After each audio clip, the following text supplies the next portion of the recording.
there is poison in the antidote, right? The remedy itself is corrupted.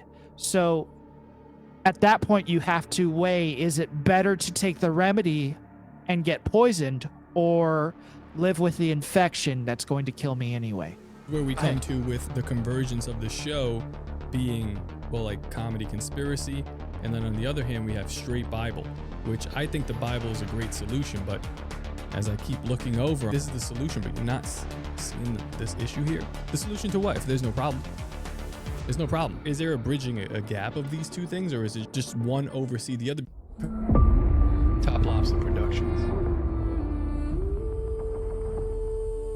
In the shadows of the ancient ones, they never went away. They're still here today. Nephilim Death Squad. When the last trumpet sounds and the heavens crack, plop, plop, plop, plop. Nephilim Death Squad. Nephilim Death Squad. Death Squad. Death Squad.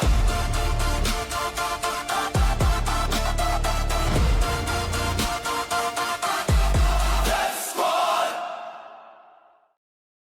Welcome back, ladies and gentlemen, to another episode of Nephilim Death Squad, the show with the hardest intro. I am the hardest. I am David Lee Corbo, aka the Raven. That is Top Lobster. And today we're talking about the. No, that's not true. That's not what we're here to do. That's what you said. No, that's not what I that's just what I had to say to get you out of bed and into the office. You don't get up for anything except for talking about these days. Before we do that, though, not talk about the patreon.com/Nephilim Death Squad. That's where you want to go if you want to support us, and you know you do. Yeah. Yeah. Yeah, you do. What do you get? You get early access to episodes. You get to engage in the live chat. Show somebody in the live chat. Pull them up on the screen. Anyone. Anybody. And G5. here, there you go. There you go. Rat Pack. No, he's on the show. My bad. What the hell, dude? Stop double dipping. G by Jonathan. What are we talking about? How hard we are. So look, you could be one of these guys in the live chat, which is awesome. You also get the ad-free viewing experience. There's join the Telegram. Oh yeah, the Telegram community, which You is could do that. bussin'. I don't go there, but you can go I've been there. going there. I've been talking to people. They crush over there. The Telegram community is on fire. You can't get in unless you pay us. Early access to tickets from Bohemian Grove for Bohemian Grove to at Bohemian Bohemian Grove Grove. whenever it happens. It's gonna blappen. And we got to respond to Laura Baker's email because she She's a said doctor she's now. coming. Oh, she's a good. doctor now. Yeah. She said she thinks she's coming. She's pretty sure she's coming. She's got to be certain, but she's pretty sure she's I'm coming. going to come. Nope, don't say that. So also discount codes off merchandise from toplobster.com. We got all kinds of stuff. The We have a horse new size. shirt coming. You got a Really- new one? Yeah, new one. When It's is going to it- be great. when is it coming? When? When? I don't know. It's going to come. It's probably. All right. Let's talk about who's with us today. Disagree to Agree is back, and they promised to talk about the. But before we get into that, we have to talk about where you can find them. I'll let you guys fight over who speaks first. Watch them mess this up. Eamon goes first. Yeah, I do go first. I was waiting to see if he knew. Welcome. Thank you for having us on. Disagree to Agree. You can find us on rumble.com at Disagree to Agree. You also find our individual Twitters at me at Season of the Rat on Twitter and Subliminal Messenger at Manuel Labor on Twitter. Did you just do another man's plugs for him? I did. I'll allow I it. did. That's fine. I see the way the It's our relationship is show. going We here. can figure it out ourselves. How do you feel about that, Subliminal Messenger? And be honest. I want you to be honest. If you don't like when another man does your plugs, I respect that. But if it's okay with I you, don't I like when respect that another too. man plugs me. I don't like that. either. I'm gonna plug Eamon's album, Escape Oh. Saturn, later, so we'll be okay.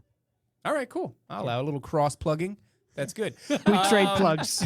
We trade plugs. I hope you washed them out. So all right. Now that He's we're all safely- sufficiently plugged. He's safely in Tennessee. I'm okay. Oh, okay. All right, good. Miles Just away. dox It's him. Go hard ahead to and plug a dox man him. who's miles Perfect. away. So what do we were told that we were going to talk about chaos, which we took as a euphemism for but before the show started, you kind of said like that's not exactly what's going to happen here. Little disappointing, but chaos is always a fun topic. I don't know what angle we're going to come at it from. What are we really getting into?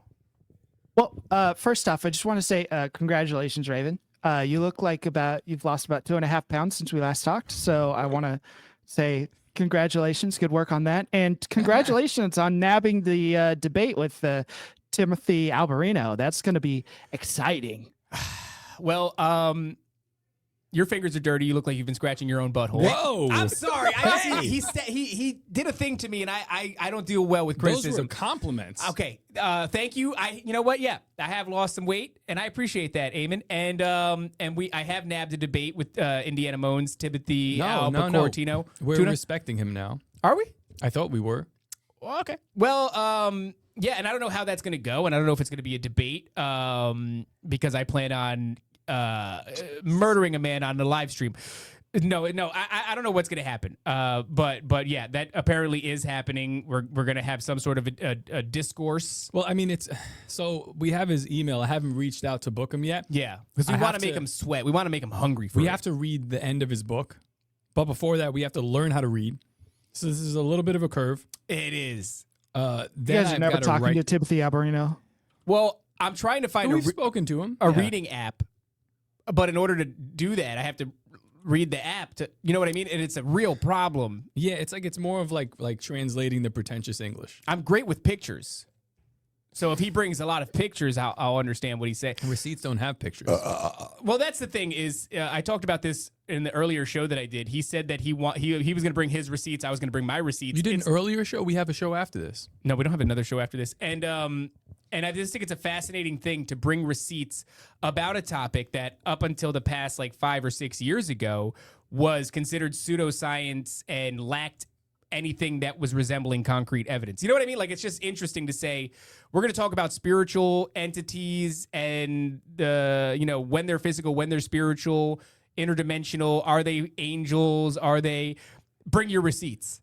What? Well, I think the problem there is that it's number one, yeah, you're not going to be able to bring any concrete receipts. And then the concrete receipts that we do bring are discarded. There are a number of people who have interviewed on the show, on some shows, and haven't been aired. What? And there are also people whose testimony has been basically thrown away. So it's okay, so which receipts are valid? Can we just bring any old thing? Yeah, I think we can. I think I'll just bring Michael Heiser's book. And I'll be like, here we go. Blap. That's our receipt. Blap, blap, blap. We'll just read that. But thanks, Eamon Rat. Thanks for that. Yeah, you insulted us. You got us going. We'll let the best streamer win, of course, for the debate. I got a strong stream. I'm a strong streamer. It happens multiple times per episode. I got to get loud. up and stream. It's loud, right? It's very loud. It's very loud. We actually wanted the alien thing is perfect. It ties in with what we're going to talk about today too perfectly, really. But what we did is kind of continue from our last episode. If you guys remember the last episode, we kind of gave you a breakdown of this number combination. This is 923 or 932 or 632 combination that shows up in a lot of apocalyptic symbolism that's in modern media and such. We continued digging into there, and mostly formed from looking into the Illuminati card game. If you guys know anything about that, that's interesting. Kind of opened everything up here.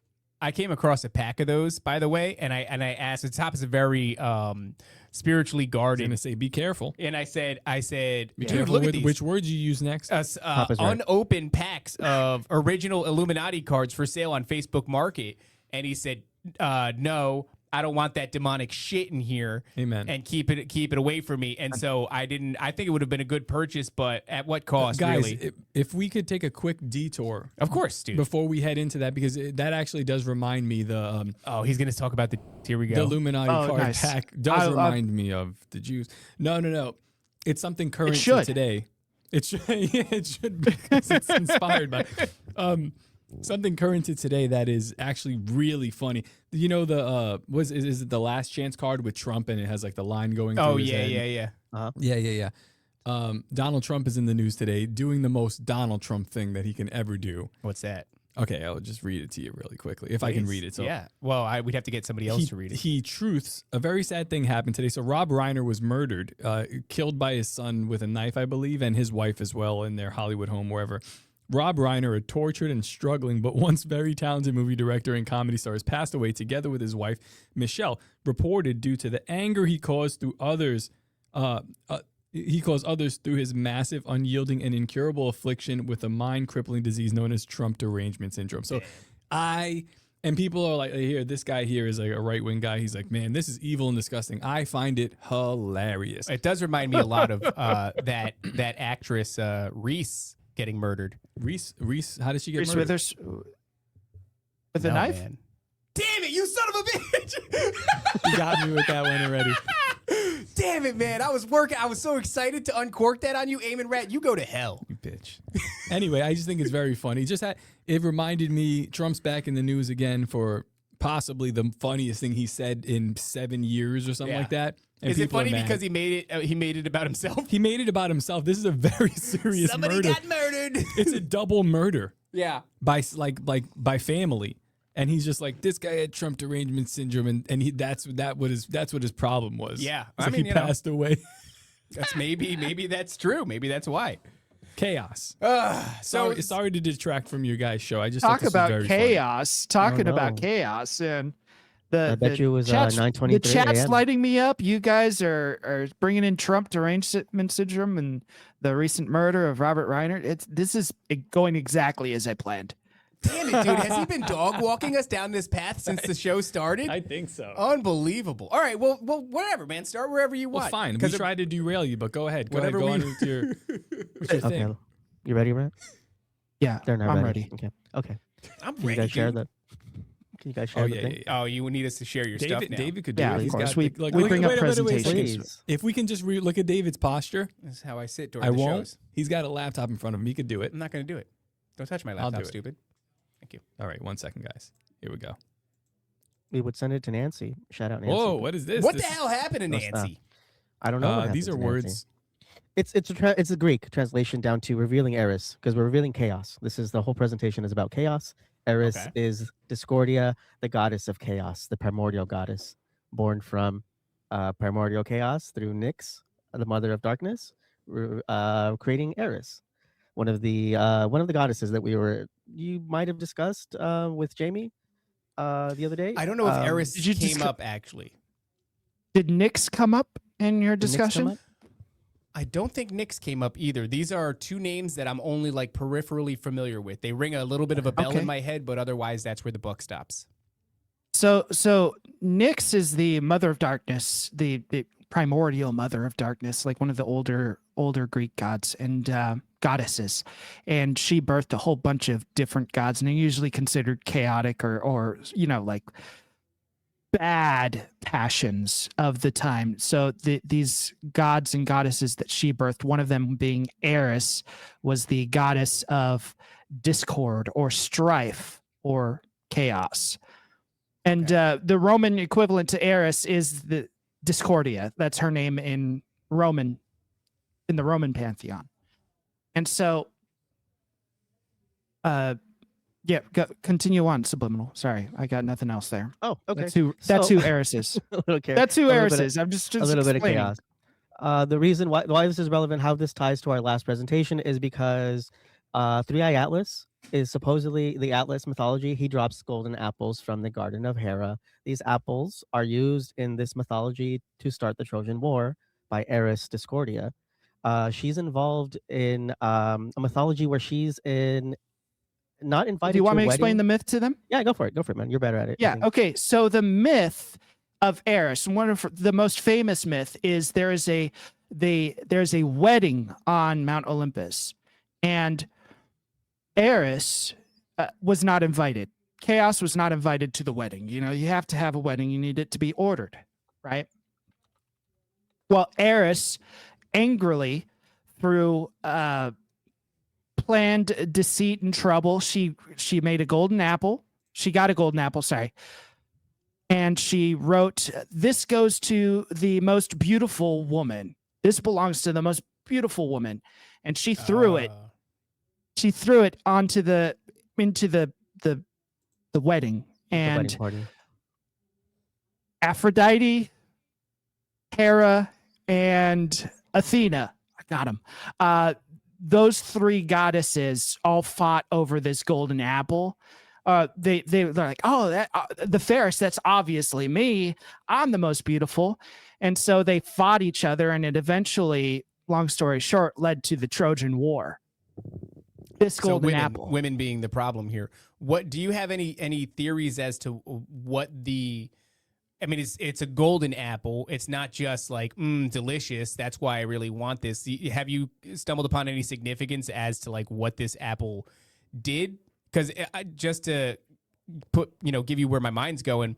When we talked to Jordan Crowder, he was on the show. We talked about Three Eye Atlas, and this idea that these interstellar objects, they heralded a time of like great change, like a big moment. So it suggests that like whatever comes off of this object it's got a cosmic energy about it that changes, something, the perception of humanity, yada yada. Anything about these apples that's like it's more than just an apple? What the hell does it do? Why do they even give a damn? The apple, and I wish I could answer that, because that would be awesome to know what that golden apple meant, but it's more symbolic for desire, like an ultimate desire. You can also, I think, equate it to the tree in the garden, right? The garden. I was going to ask that. Yeah, is tree of knowledge. Because that fruit often gets mixed up with an apple, but it's never designated as specifically an apple. It's just the fruit of the tree. I've done a little look into the word apple and the etymology of it and where it comes from. And essentially, Jewish? Back in the day, no, the apple just meant fruit. It was an unnamed, like you call any fruit an apple. Like that's an apple. Like a banana would have been an apple. If they didn't have a word for banana, it would be that's an apple. So it's just an like apple a is word for the fruit that a tree bears. Yeah. Mm-hmm. Yeah. I think in Originally. mythology, you become like a demigod. So Hercules was after it. He tricks Atlas to hold up the heavens. He steals the apple from the garden. Wait. I'm sorry, Subliminal. So are you telling me that this thing makes you like a god? It's a trick. Yeah, it's a false promise, I believe. It causes chaos amongst these deities, right? They're promising of beauty, right? It just keeps them busy, while Eris and discord continues to just cause chaos along the land. And this is like an old mythology that this is an ancient Greek, but it develops into modern mythology, and it's kind of the source of all our the chaos that we live in today. Is kind of why we have to kind of put this into place here. So this is like the golden ring on a carousel, right? Like, so you're saying that Yeah. you got these characters on there, they're reaching out, but realistically they're just in a carousel while the operators are having an orgy outside. It's like the spirit of chaos, I guess. That's interesting. The best way to describe the apple is there's natural chaos and fluctuation to life in general, as we go about, or order and chaos forms naturally in almost in a perfect tug of war system in our lives. And what the golden apple represents, at least especially in this instance with Eris forcefully injecting the golden apple into this wedding, is that the golden apple is not so much it's not so much what the golden apple represents or what it does, because it is probably really good. It makes it's a symbol for desire. The three goddesses fight over it because they are the most beautiful. Well, according to them, it's more so that this golden apple was injected specifically to incite chaos in a normal event. So this golden apple is an injected artificial form of chaos that distracts everyone and eventually causes a war. That's interesting. I just realized that she's depicted in Billy and Mandy. I'm like, where have I seen this before? She's in The Grim Adventures of Billy and Mandy. That's where I've seen it before. Yeah, she had little golden apples she would toss around. I think they would do that. They would cause chaos one way or another. So that's interesting. Okay, so can we pull that slide back up then? So how does this begin to apply to Three Eye Atlas? Oh, you said Atlas is the one that drops them. Yes. Symbolically is the one that drops the apples. The apples are from Hera's garden, so she's involved in the mythology. This is like an ancient Greek mythology that we're discussing, but it ends up kind of Neopagan revivals that comes up in the 50s and the 60s. So this gets reintroduced into society through this book called Principia Discordia. created by Malekith the Younger. It's a made-up name. 1957, it starts being created through this at this bowling alley in Whittier, California. One of these individuals gets a illumination. Something happens to them. They say the crash of the pins just creates some flash of illumination in their mind, and they get a spiritual download with everything that's in this document. And this is essentially the source, the booklet, the Bible for the chaos theory, chaos magicians here in the United States. While this is happening in the really quickly, not to interrupt you, but I'm doing a deep dive on. I'll pull this back out. Doing a deep dive on worship. One of the things that does seem to drive either like drive spirits out or cause like awakenings in some sort of way, creating like let's say it's creating a rift in a pathway. If we're in the spiritual world, through disruption, is the instrument, the shofar. That's like what the would blow. Then we're back on it's that big twisted horn. So.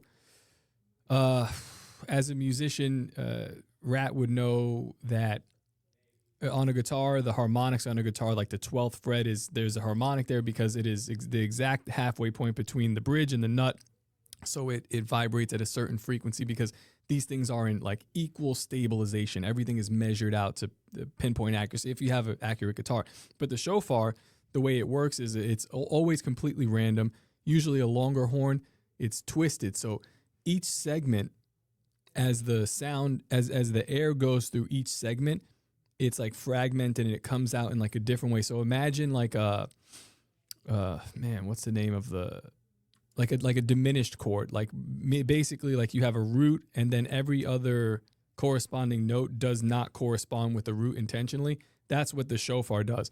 And they blow this as a sign of disrupting this spiritual realm. So like when you're talking about this crash in the bowling alley, I'm thinking of all these pins. How many? 10 pins? 9 pins? 10 Oh, so you're saying like it's the opposite of harmony.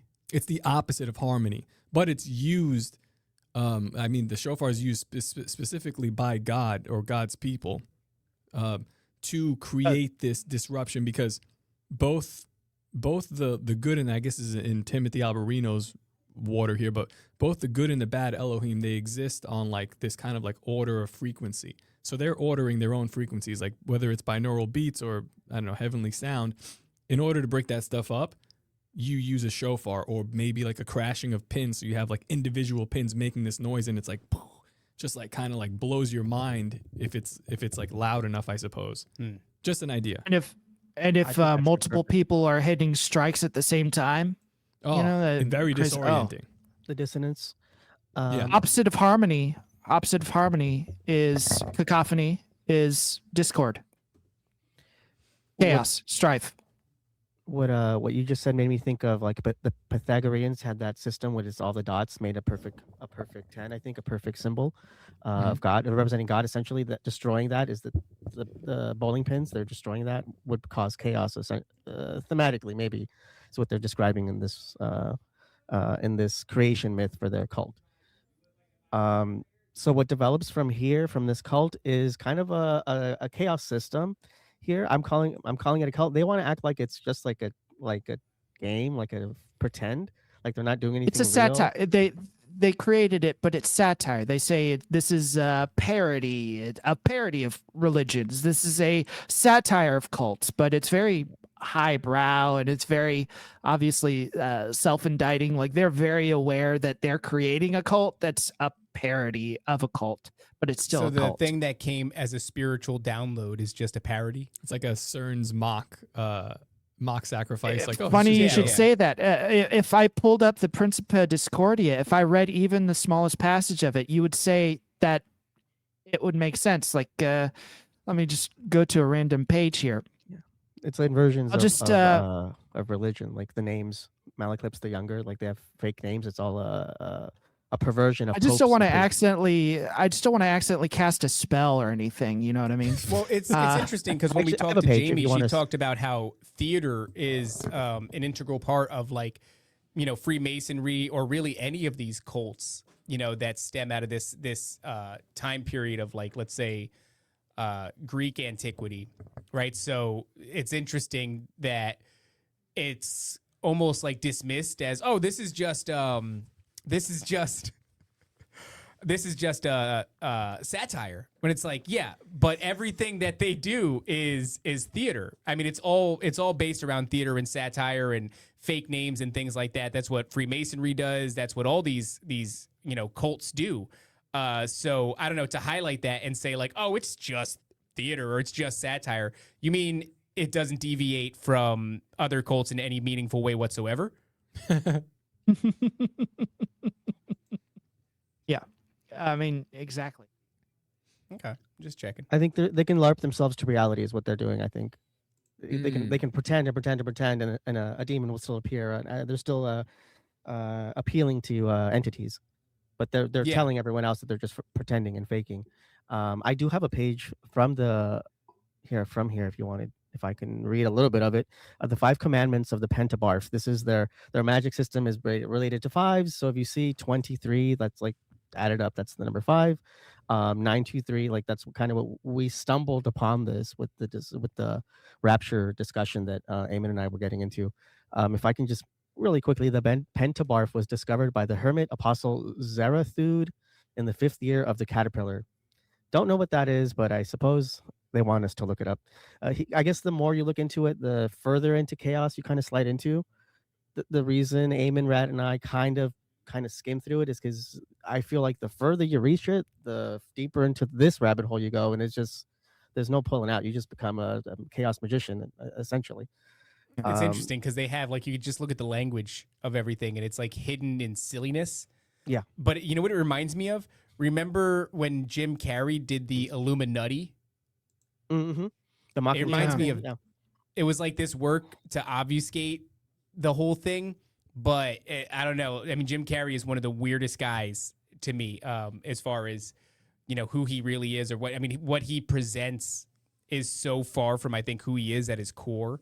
And he got on like Fallon or something like that. And he just locked into this really cringy bit all about the Illuminati. So like when you hear like the Pentabarf, and the 5th year of the caterpillar, it's like it's all immersed in the silliest language. I don't know. I mean, I think that's it's to deter the all mocking tongue is what Atma said. Yeah, I remember that. That was the whole Illuminati thing. So yeah, it feels like a deterrence. It's like a layer that you have to get through in order to realize like they are saying something here. This is steeped in like actual accurate occult teachings. Some of it seems like rabbit trails intentionally to kind of screw Yeah. with you. Yeah, it's a lot of meaninglessness infused into this occult practice, these occult ideas, this occult philosophy that's designed specifically to confuse people who are not attuned with it or who are not smart enough, right? They're not smart enough to get it. Yeah. So it's designed to confuse, it's designed to sound meaningless so that when you point out, hey, what the hell are you guys doing? They can say, it's me. Look at this. What is it? Doesn't mean anything, right? Yeah. Or you're not smart enough to get it. You're not a genius level intellect Right. to understand it. You're at the rat. Right. What level would they be Right. at? The SubGenius. You're at the Level. SubGenius level. So that would be the SubGenius. second. That just means yeah. retard. That just means retard. But that's the next Oh, it's a midway. evolution. The next iteration of this organization, it turned into the cult of the SubGenius, the Church of the SubGenius, in which celebrities now seem to be involved with it. We've got Devo. We've got later, in modern times, we've got from Parks and Forget Rec. his name. The forget his libertarian guy in Parks and Recreation. Parks and Rec. We've got Oh, that dude right there. Offerman. Yeah. Nick Osterholm? Nick Offerman. Offerman. Nick Offerman. Offerman, yeah. Yeah.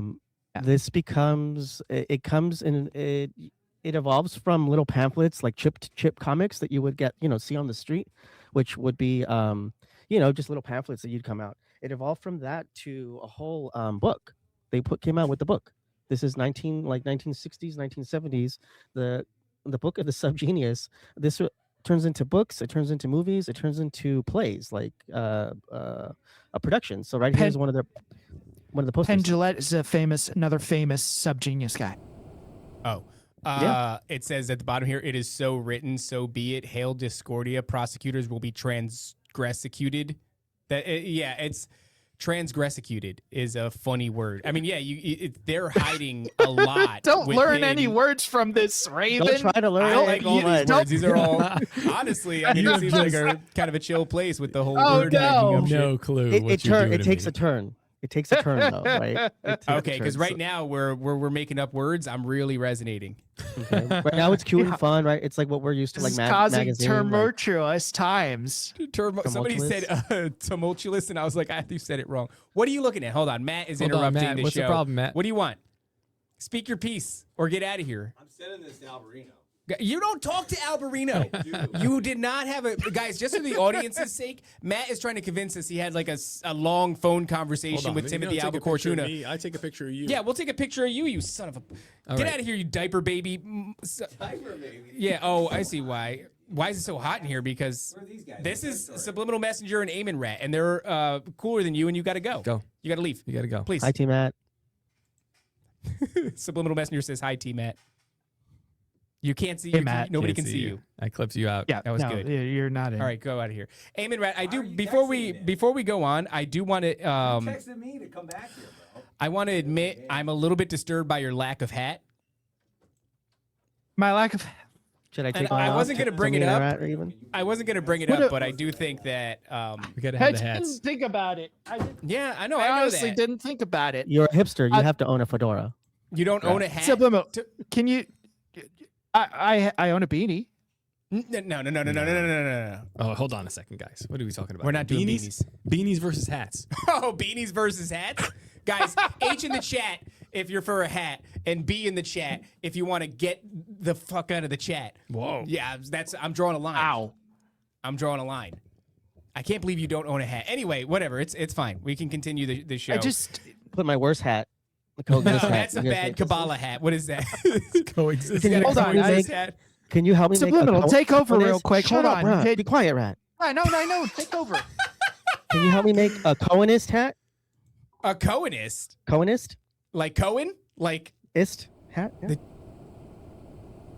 I see what he did there. Yeah. Please, Subliminal, can you hold the show up while he? Unless you're going to come course. back I'm with gonna a find a regular, hat. like a good brimmed hat, don't bother, Subliminal. I don't want you on this show. We'll end the show if you come back with a beanie. All right. No, don't do that. Okay, I'll we'll wait. continue with the presentation. I'm wait. sorry, guys. We're not gonna have it. I'm gonna be hatless today because I don't want to draw from you Okay. guys. All right. All right, I'll have no hat then. all right, fine. I'll allow it. Okay. So these guys don't have hats either. Malik Clips the younger. Clips the younger. These are their fake names. They come up with fake names because so they're making like a religion, like a cult, right? So they renamed Yeah. themselves. Malik Clips the younger, Gregory Hill, and Raven, K.M. Ravenhurst, Carrey Thornley. This guy comes back into history as a buddy of the guy who shoots JFK. Shoots JFK.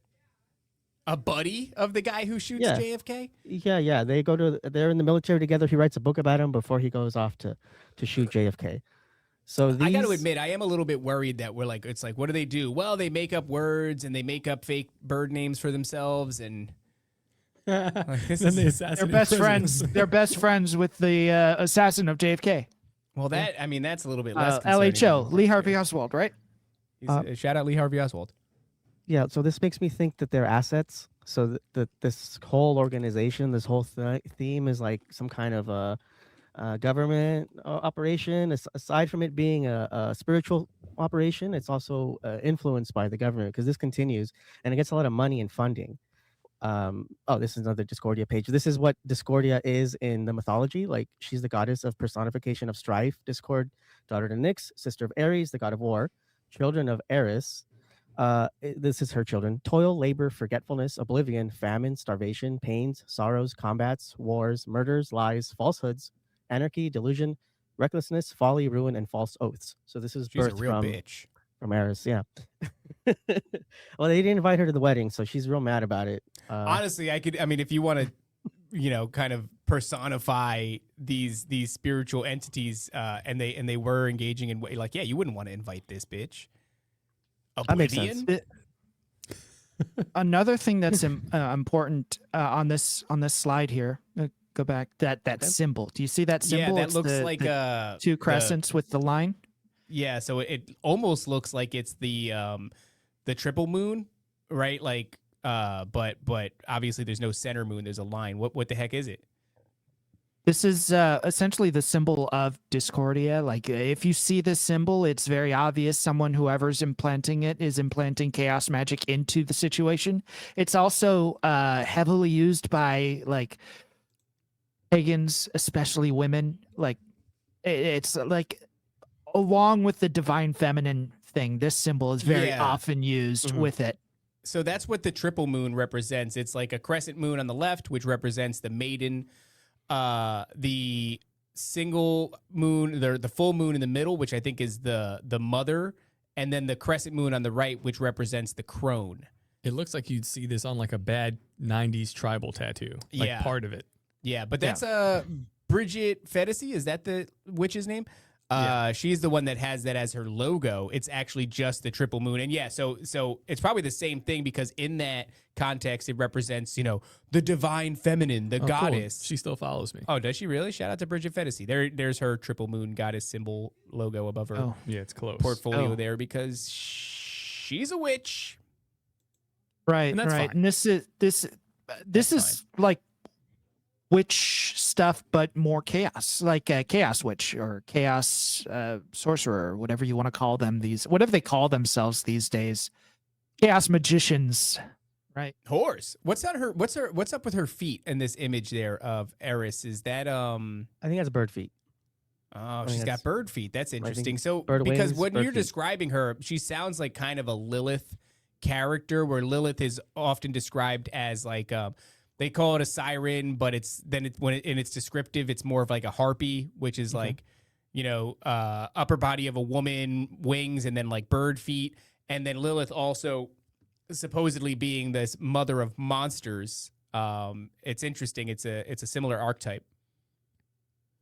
It comes back around. They use it throughout the Principle Discordia, but a lot more in the book of the SubGenius. Real quick before we move on, just some of the other symbols that you would have them around, right? You got the Apple of Discord, you got the Pentagon, which is 5-sided.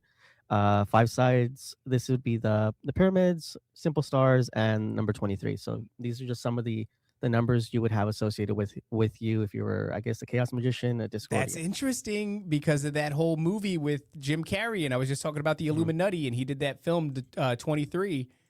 23. Well, I mean, our last presentation was all about the number 923, right? 923, Or that's 623. Hey, have you guys seen this? I don't know if you want to watch something really quickly about Jim Carrey. I guess I don't know if we're like even Yeah, on him. let's see it. All right. Oh, is this from the? Yeah, this is really interesting to me, dude. This was a great episode as well. It was a fantastic episode. Actually, a rough listen. I guess we'll listen to like just a minute of it, and we'll see what he says. Possessed, having sex with women, birthing demons through that intercourse. I believe that is happening on a scale of like Petri dish scale. I believe there's deep occults in this nation, secret occult, that are birthing the most beautiful actors, that are coming together and birthing Nephilim. It's all completely planned. These, like, some of our favorite actors, dude, we are falling to sleep to the voices of demons. Like, these are demons. And even if they're not a Nephilim, they're very demonically possessed men. So when we're watching movies and we love this favorite actor or that one, and you're falling asleep to it, that's your disgusting, submerged nation that taught the world how to. Our politicians, our musicians, these people are either Nephilim or they're very possessed. Yeah, actually, Jim Carrey is one. Jim Carrey. I know that hurts people. They're going to laugh. They're like, oh, you lost me. You lost me, dude. I'm changing the channel. The Antichrist spirit I hung out with was literally the character of Jim Carrey. Like the funny, the laughing. You could kind of imagine like those. This dude here, apparently, according to the episode, he was having like physical relations with this Antichrist spirit who presented itself as Jesus, but the characteristics were that of like Jim Carrey, which I don't know what kind of dude this guy is, because I would never want to hang around Jim Carrey. He's just very annoying. He seems very annoying. He'd be I listened taping to his this He face said whole- and shit. physical relations? He said Well, physical I mean, relations with this No, dude? he when he went Yes. on, he would tell you like it felt as real as physical, but these were like if you saw him, he's alone. Well, it was, I forget this guy's name, but like they would just like basically reach into his head and make him continuously orgasm. Nut. Yeah, as they did whatever they wanted to him. Physically, I'm not. Well, like I don't said, he know. did say if you were to have looked at him while this was happening to him, he would have been alone. But that's not what he experienced. That's not what he saw. Right. And I listened to his whole thing, man. It's Powerful testimony. It's a rough listen. But I believe him. I believe that he was going through those things. So, but yeah, he basically says that whole character that Carrey puts on is like a specific spirit, and that like, I believe that just in the sense of like, actors will always say they're channeling a thing, you know, whether it's method acting or otherwise, and when they are off the screen, you know, whoever they are behind the mask is, I guess, somebody. His name is Wyatt Coates. Wyatt Coates. Yeah, I would love to talk to him if it wasn't for the fact that Merkel did such a fantastic job that it's like. Oh yeah, he already covered it. I would say like go and listen to that Merkel episode. That dude's testimony needs to get out. We would only be doing the same shit, except probably interrupting him a lot. So yeah, man. You know, as far as Carrey goes, I think like yeah, he's channeling something. And it's not who he really is, but maybe it's another thing to go like, yeah, this is actually a particular spirit that he's channeling and presenting to people, and yeah, it's intense. And is it possible he was trying to tell us exactly what was going on with the movie number 23, right? And is that why he's not doing these goofy weirdo comedies anymore? I mean, he kind of is dabbling his feet back in. You see him playing Dr. Robotnik in the Sonic movies, or Dr. Eggman. Yeah, you got to keep on, you know, subverting the children. So Got to pay the bills with the blood of babies, right? Isn't that how it goes? I think that's how it goes. something like that. Yeah. I don't know. Jim Carrey's like a case study that I'm like on my own looking into all the time, like with the Ace Ventura Subliminal stuff that I was looking into after the episode we did. And I've seen interviews of him, and he the stuff that he describes just feels like an ego death after DMT, or ego death after a lot of psychedelics. So between that and losing his self in these roles, I definitely believe he's everything he was saying about not being human and things not mattering. I think that he believes that because of just the mind space that this stuff puts you in, and that stuff does come back with this cult mentality. I called a couple of weeks ago to talk about Wayward and the Tibetan Book of the Dead. I kind of mentioned that a little bit. That has a lot to do with repatterning and losing stuff like trauma is what they want to lose in the show.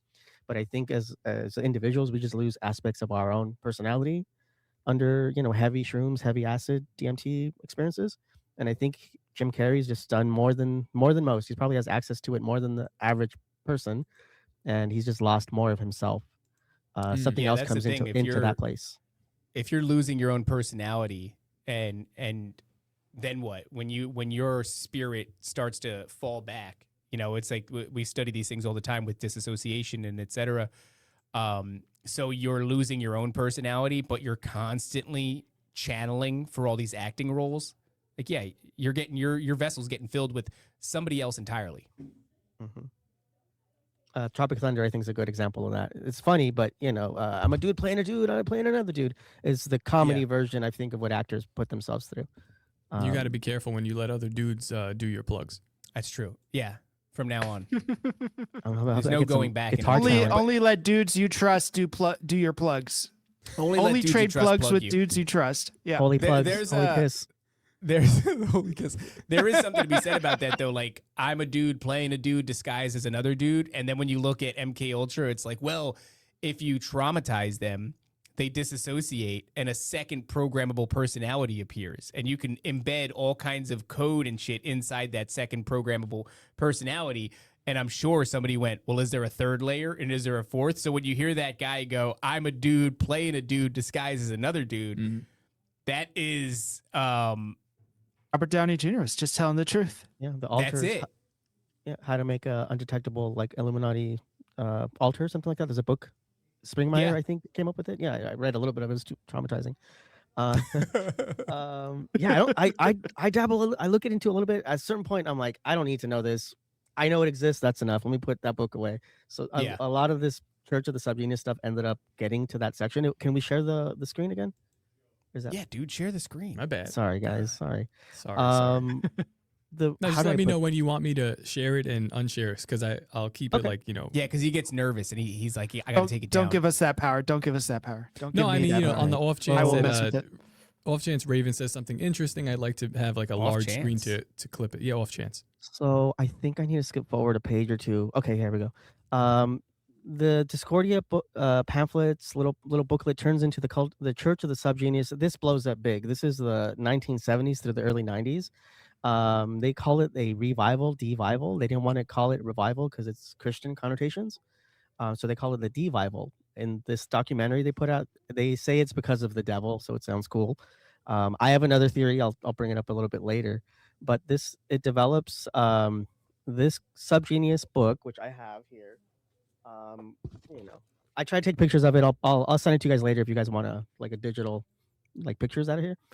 But they express all their mythology, their different pagan, neo-pagan belief systems, stuff from the Goetic magic system, stuff from the books of Solomon, like all kinds of just jam-packed in this novel. But it's like a toy, it's like a game. It's all gobbledygook and weird little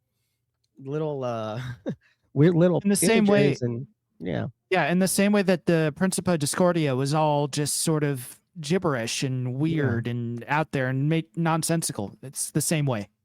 That's interesting because they do a fair bit of that where they will almost cartoonize, I guess, some of these concepts, and then you see them like repackaged and delivered to children in like the form of that one show shit, I forget what it is. Like Adventure Time, or Adventure Time is definitely one of them. Yeah, you got that book, right? Yeah, what the heck is the name of that show though? It was like Gravity Falls. Gravity Falls. Gravity Yeah. Falls.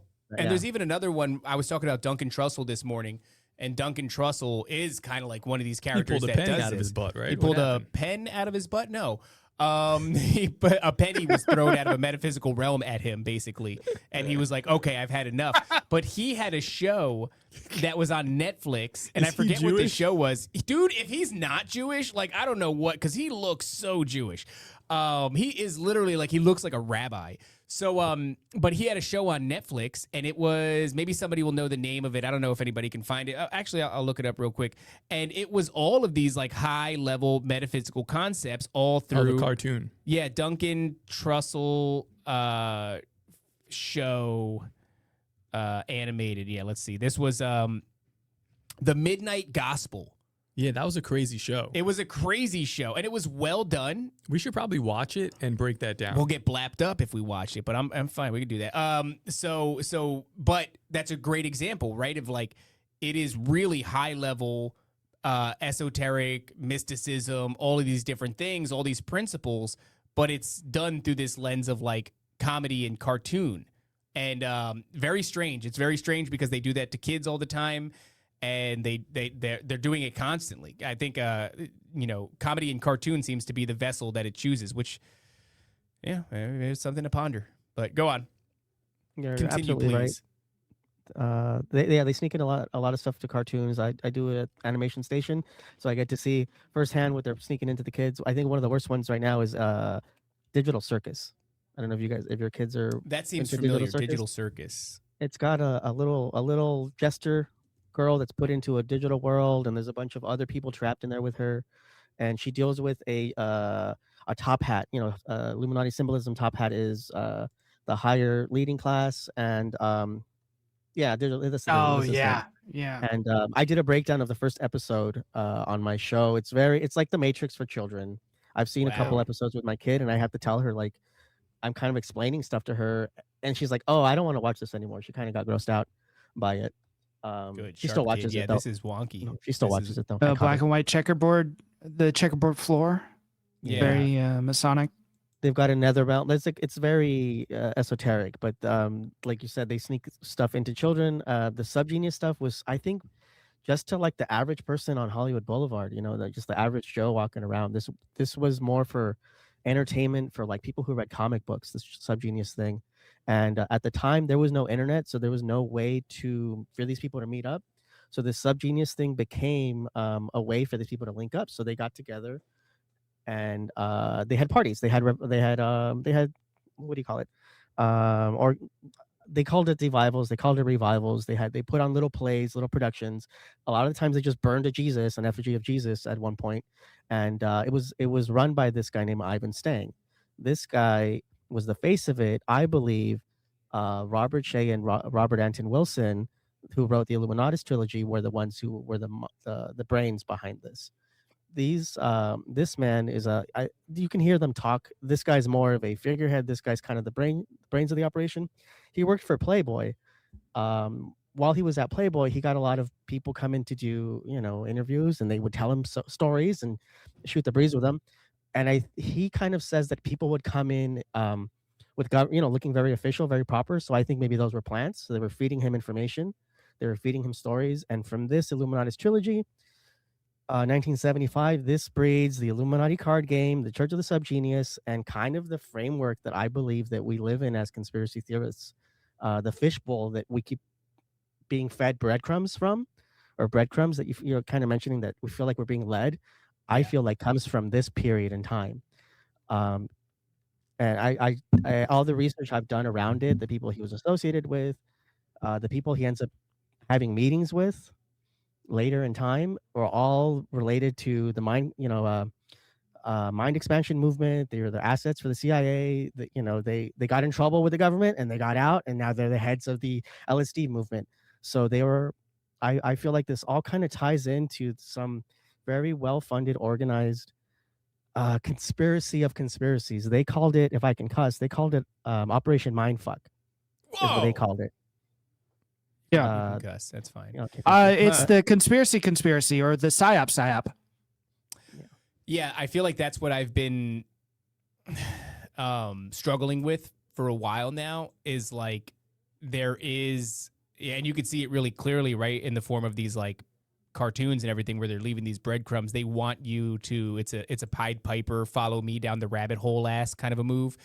And when you're doing it in a bit of a vacuum and there's not like all these masses who are into what you're saying, you can kind of feel like, oh, like I did when I was younger, like, oh, I'm into like, I figured something out. And it's like, you didn't not figure something out, but also you were led to that point. And the thing that seems to lead you there is the thing itself. And now that's become really clear to me, is like, oh shit, all of this hidden knowledge and crap like that, it itself is Pied Pipering people towards it. And now I'm kind of in this place where I go like, no, I don't wanna. Like, you know what I mean? Like, I'm kind of realizing if that's the point, it's the same thing we're talking about, whether it's orchestrated noticing, that was hard. I was a hard J. Hard J. Noticing, or just any of this rabbit hole thing that leads to the esoteric, coveted knowledge that I've now discovered, and I'm trying to tell you guys this is what they don't want you to know. Well, this entire show, it's like we have to. I don't know how much you have to be aware of, and I think Subliminal kind of touched on this. He's like, how much do I have to actually be aware before I go, I'm going to close this book and stop reading it? But then you also get to a point, like I said in the previous show, it's very frustrating when people aren't aware at all, and you're like, hey, you got to get to first base at least. And that feels crazy. It feels like you got to come down multiple you're layers. Not even in the batter's box. Yeah, you got to go through multiple portals, right? Go down multiple layers. This is why, and so this is all coming to head now with Matt. Yeah. Even though it's been months. Yeah, that diaper baby. I've been so tired of going through it where I'm like, now I meet him and I'm like, I've got to go back all these steps to explain for step one. I'm like, I just. Well, you know what's good about that is when you learn a thing versus when you teach a thing.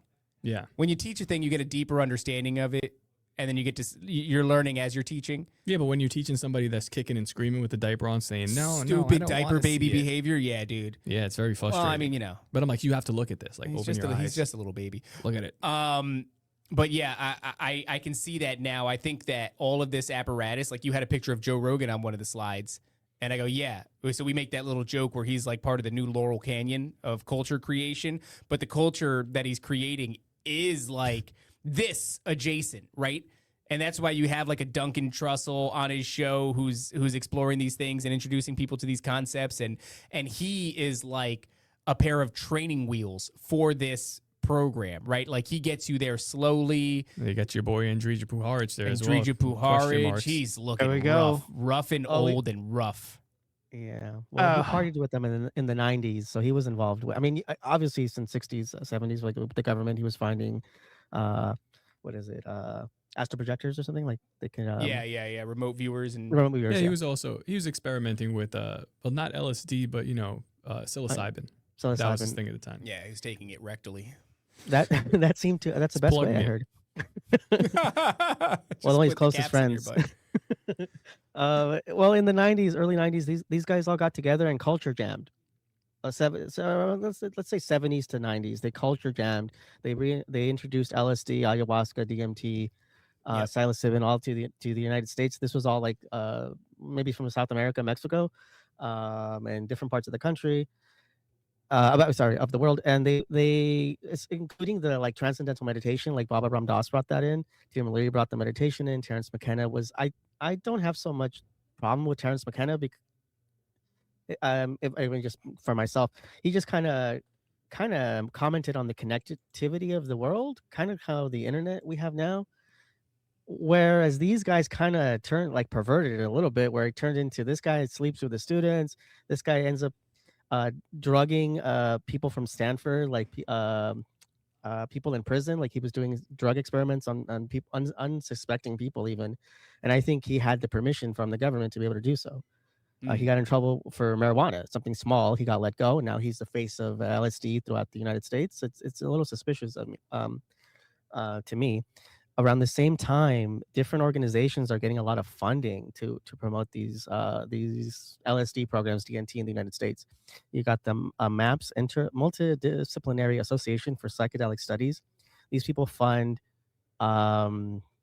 the legalization of marijuana, DMT, MDMA in the United States and Canada. So and I think other places, they probably just change names and fund other programs.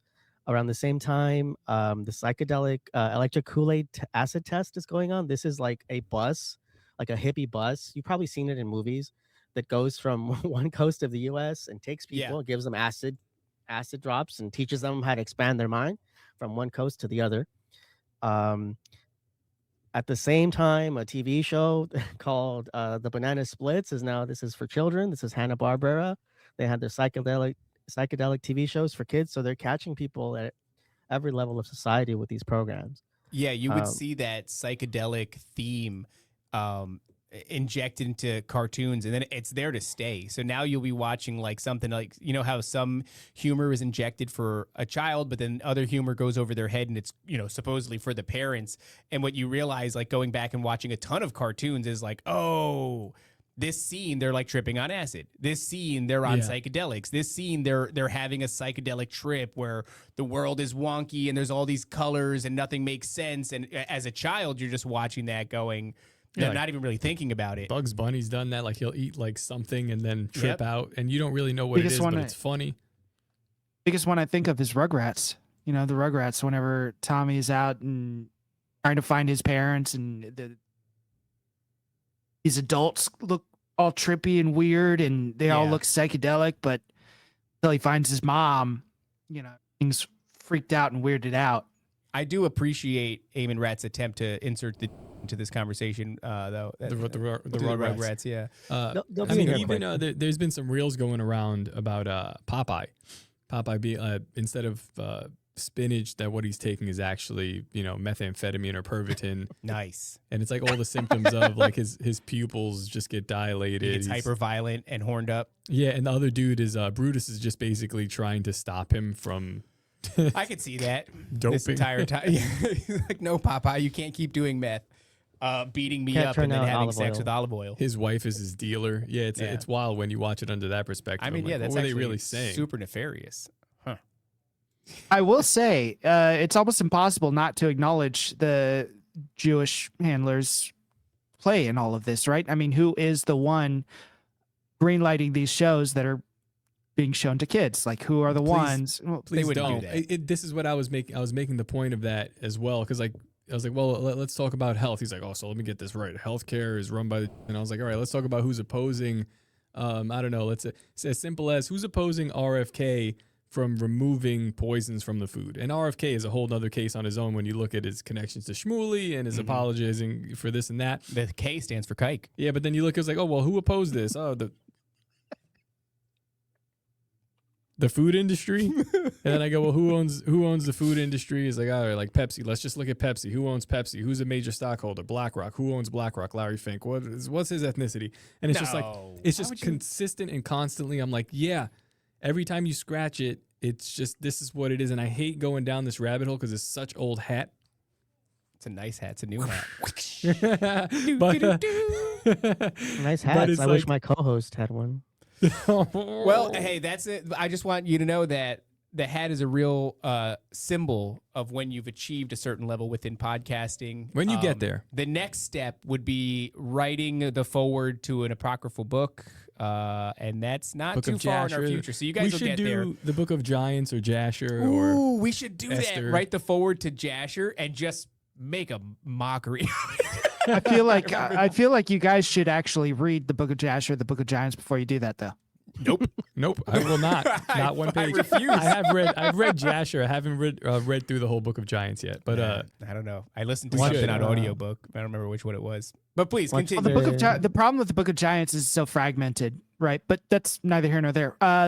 The important thing, I think, because we're talking about, can I bring up the can we go back to Eris real quick? Because we're talking about how you guys are about to have a conversation with Timothy Alberino. That's and a we're fun talking way to about say kill a aliens. man, but yeah.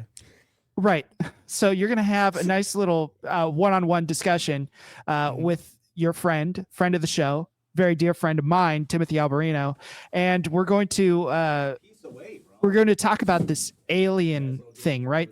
But I want to talk about like the symbol of Eris real quick because we mentioned something earlier, and I wanted to talk about it. The alien thing is the conspiracy. Yes. The dude going in front of Congress, in front of the world, saying, "Hey, yeah, I have proof that there are aliens, and we have been talking to aliens for years now." Yeah. And everyone's like, "Where's the proof?" The proof is I say so, right? That is throwing the golden apple at the table. That is for everyone to look at and say, "Oh, let's fight about this," because the aliens are actually my story. The aliens are my Anunnaki from 1,000 million years ago, while but the aliens are my story. The aliens are my demons from the outer realms, right? Oh, but the aliens are my story. The aliens are my Pleiadians from the third nebula that are returning to elevate us to mystical origins, or the aliens, so on and so forth, right? So I just everyone want you to gets know in that fight. I'm gonna clip you over and over again saying that. The aliens are mine. Are my story. They're my Yeah, Anunnaki. they're my mine, right? Anunnaki. I want to go over another Erisian myth, and this is the myth of Eris and Hercules, right? So Heracles, and I'm just going to read it straight from this website I found because it just says it. So Heracles was making his way through a narrow pass. He saw something that looked like an apple lying on the ground, and he tried to smash it with his club. After having What a been struck retard. by the club, the thing swelled up to twice its size.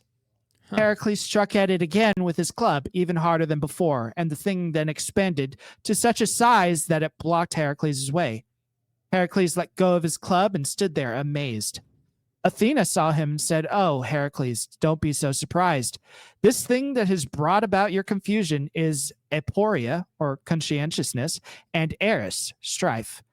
If you just leave it alone, it stays small, but if you decide to fight it, then it swells from its small size and grows large." That's you and the dude. If you leave it alone, it's okay and you can pass. If you keep smacking it, because you smack the constantly, smack, I'm not smack, and then they get smacking them. super big. The gets super big, and then it's like, "Oh, thanks a lot, man. You made the super big." Dude, they poisoned my water. Okay, stop smacking them. No, but the water's gonna be poisoned either way. I'd like that. That's very interesting because right now they're giving us a million things. See, I think that is true Smack, smack. to things that are less passive, but we're in a very weird time where it's just in your I'm not going shit. to sign off on you killing the. I'm not saying I want to do that. I'm just saying it's so in your stuff that there's really nothing you could do about it at this point. Well, yeah, because you made him so big. Everybody made. Don't sniff that, man. Not when you're in this mindset. Got to get into it. Was it us smacking that made them that big, or were they that big before and are they They just used to now be blocking our itty bitty little path? baby, and then we kept smacking them with the club, and then they got super big. I think nobody nobody noticed. It's always been the same thing. Yeah, I mean, again, like we were just talking about Lee Harvey Oswald and JFK, that assassination. How that, if you look, how that can tie to like the Jewish nuclear program. This is a problem. This is a problem a long time ago. Our fathers didn't address it because nobody really knew. It is now we've got to interesting. look at it. If you look at like the alien thing, right?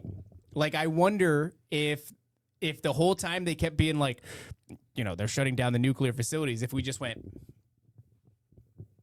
and they went, no, but seriously, like they keep shutting down, and we can't keep up with them. They're so fast, and we went. Stop with the motions. And then every time they would be like, we've recovered off-world craft. We went, But they really are, though. and then nobody would give a you would never be able to get to the point of some sort of large-scale deception You'd be like, disclosure I'm straight Bible. if we just slow jerked at them. Yeah, but they would still do it. But they would still Would they? be. Did it matter if they did it?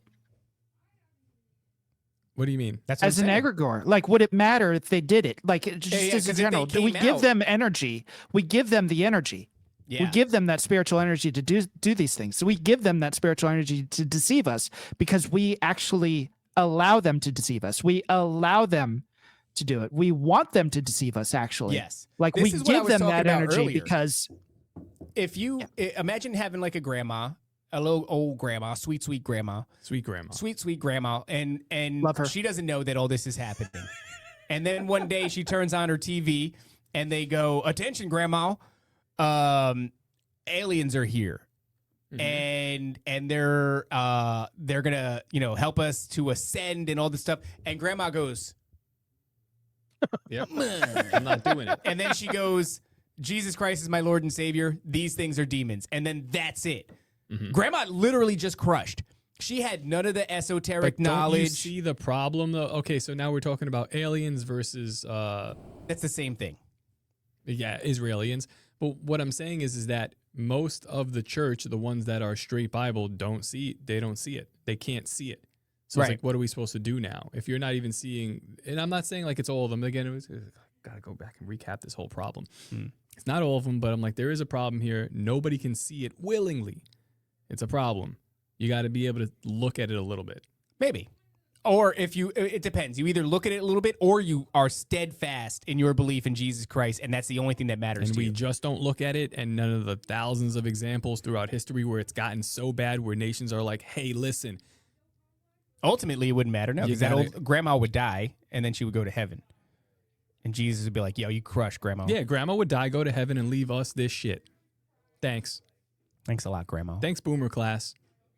grandma. Thanks. All right, fine. Grandma's Grandma's a now, bitch. now I'm left to sweep it up. It's like, all right, great. My kids can't buy a house now because of usury, because of all kinds of malfeasance within the government system. I mean, we can go through the healthcare system. Everybody's sick. Why is everybody sick? Why is everybody paying exorbitant rates? I know, okay, that's fine, but I'm trying to do shit here. Well- I'm not just trying to fucking pass through here. I'm trying to build something, you know? And I think- think this is also important because I don't mean to cut you off, but I think this is important. What you're touching on is extremely important. And I think another thing that we've discovered, at least I have doing this research, is that there is a ton of artificial chaos injected into our lives, into our research, into your guys' show, into our show, everything, everywhere. And it really comes down to discernment. Like, is this a golden apple that's meant to distract me, or is this a problem that needs to be uprooted? True. Good. Yeah. Can I walk around this, or should I hit this Yeah. with a hammer?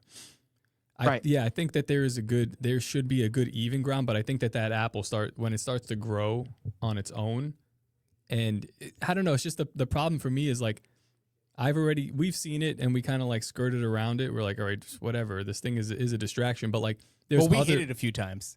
yeah, we hit it a few times and we're like, oh, this thing's going to be a problem.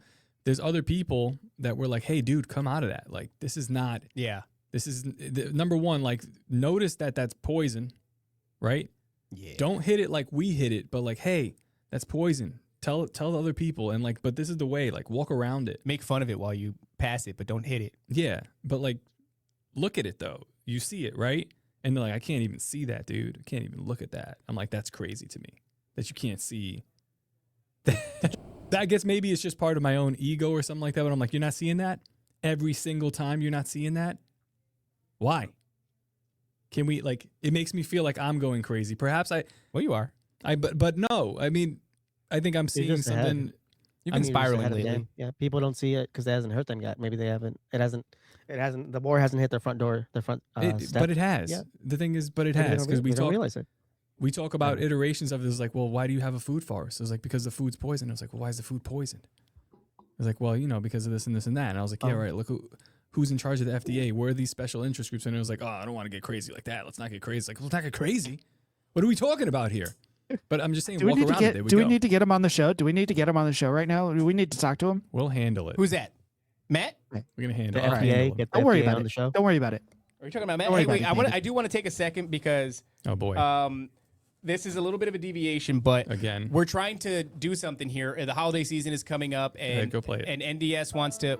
No, don't do that noise. It's not a sad thing. It's a beautiful thing. It's a good thing. Don't play the sad music, guys, because the holiday season is here, and NDS is. We've done a lot of things on this show, but have we done a lot of good things? So what I'm trying to do is. You don't even know what's in the box. No, I do know what's in the box. It's for the NDS pantry. So somebody sent us something for the upcoming food pantry that we're going to do. It's going to be very straightforward. We're going to donate some of our own money. Well, who sent it? I don't know. We're going to open it and find out. No, it wasn't my wife. We're going to send some of our own money, and we want to give the opportunity to the listeners. If you guys want to donate, all we're going to do is buy a shit ton of food from the Publix right here, and we're going to put it out on a table, and Well, we're what just is going to it? make it for free. What do you got? And it seems like people have already. Oh, that's awesome. What is it? That's awesome. Okay. So number one, we got diapers, which is really cool. Perfect for David. Do that. What? They're diapers. They can handle it. And another box of diapers. Two Perfect for diapers. David. You're a no, Matt. And another thing of diapers. So thank you guys. Perfect for David. I don't know All who three sent perfect it. for David. You. That's stop. only like a week's worth of diapers.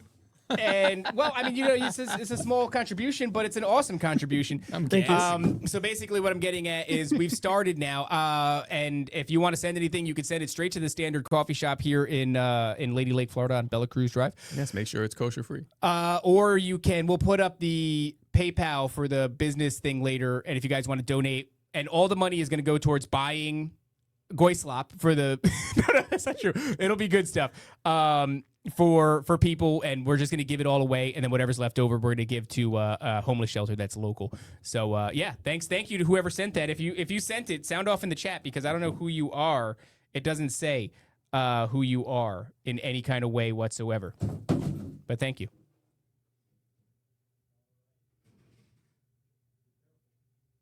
All right, Anybody in the chat? Thank you for sending that in. guys. Remember those diapers are going to last David probably 10 days. So do make sure to send more diapers in. They do need them.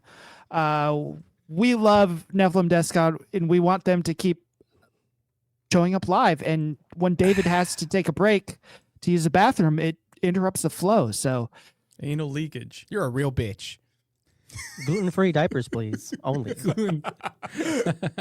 All right, please tell me more about Eris and the apples and the All right. and all this stuff. I'm sorry for This is- interrupting you guys. That felt rude.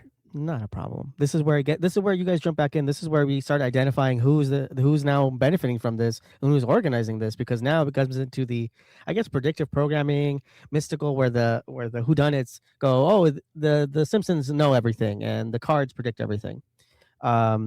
In reality, I think this was organized like in the 1960s and 70s. The card game spun off from the Robert Anton Wilson's work. So when they start showing us stuff in these cards, which I'm saying now are Top is 100% right. I'm calling these oracle cards.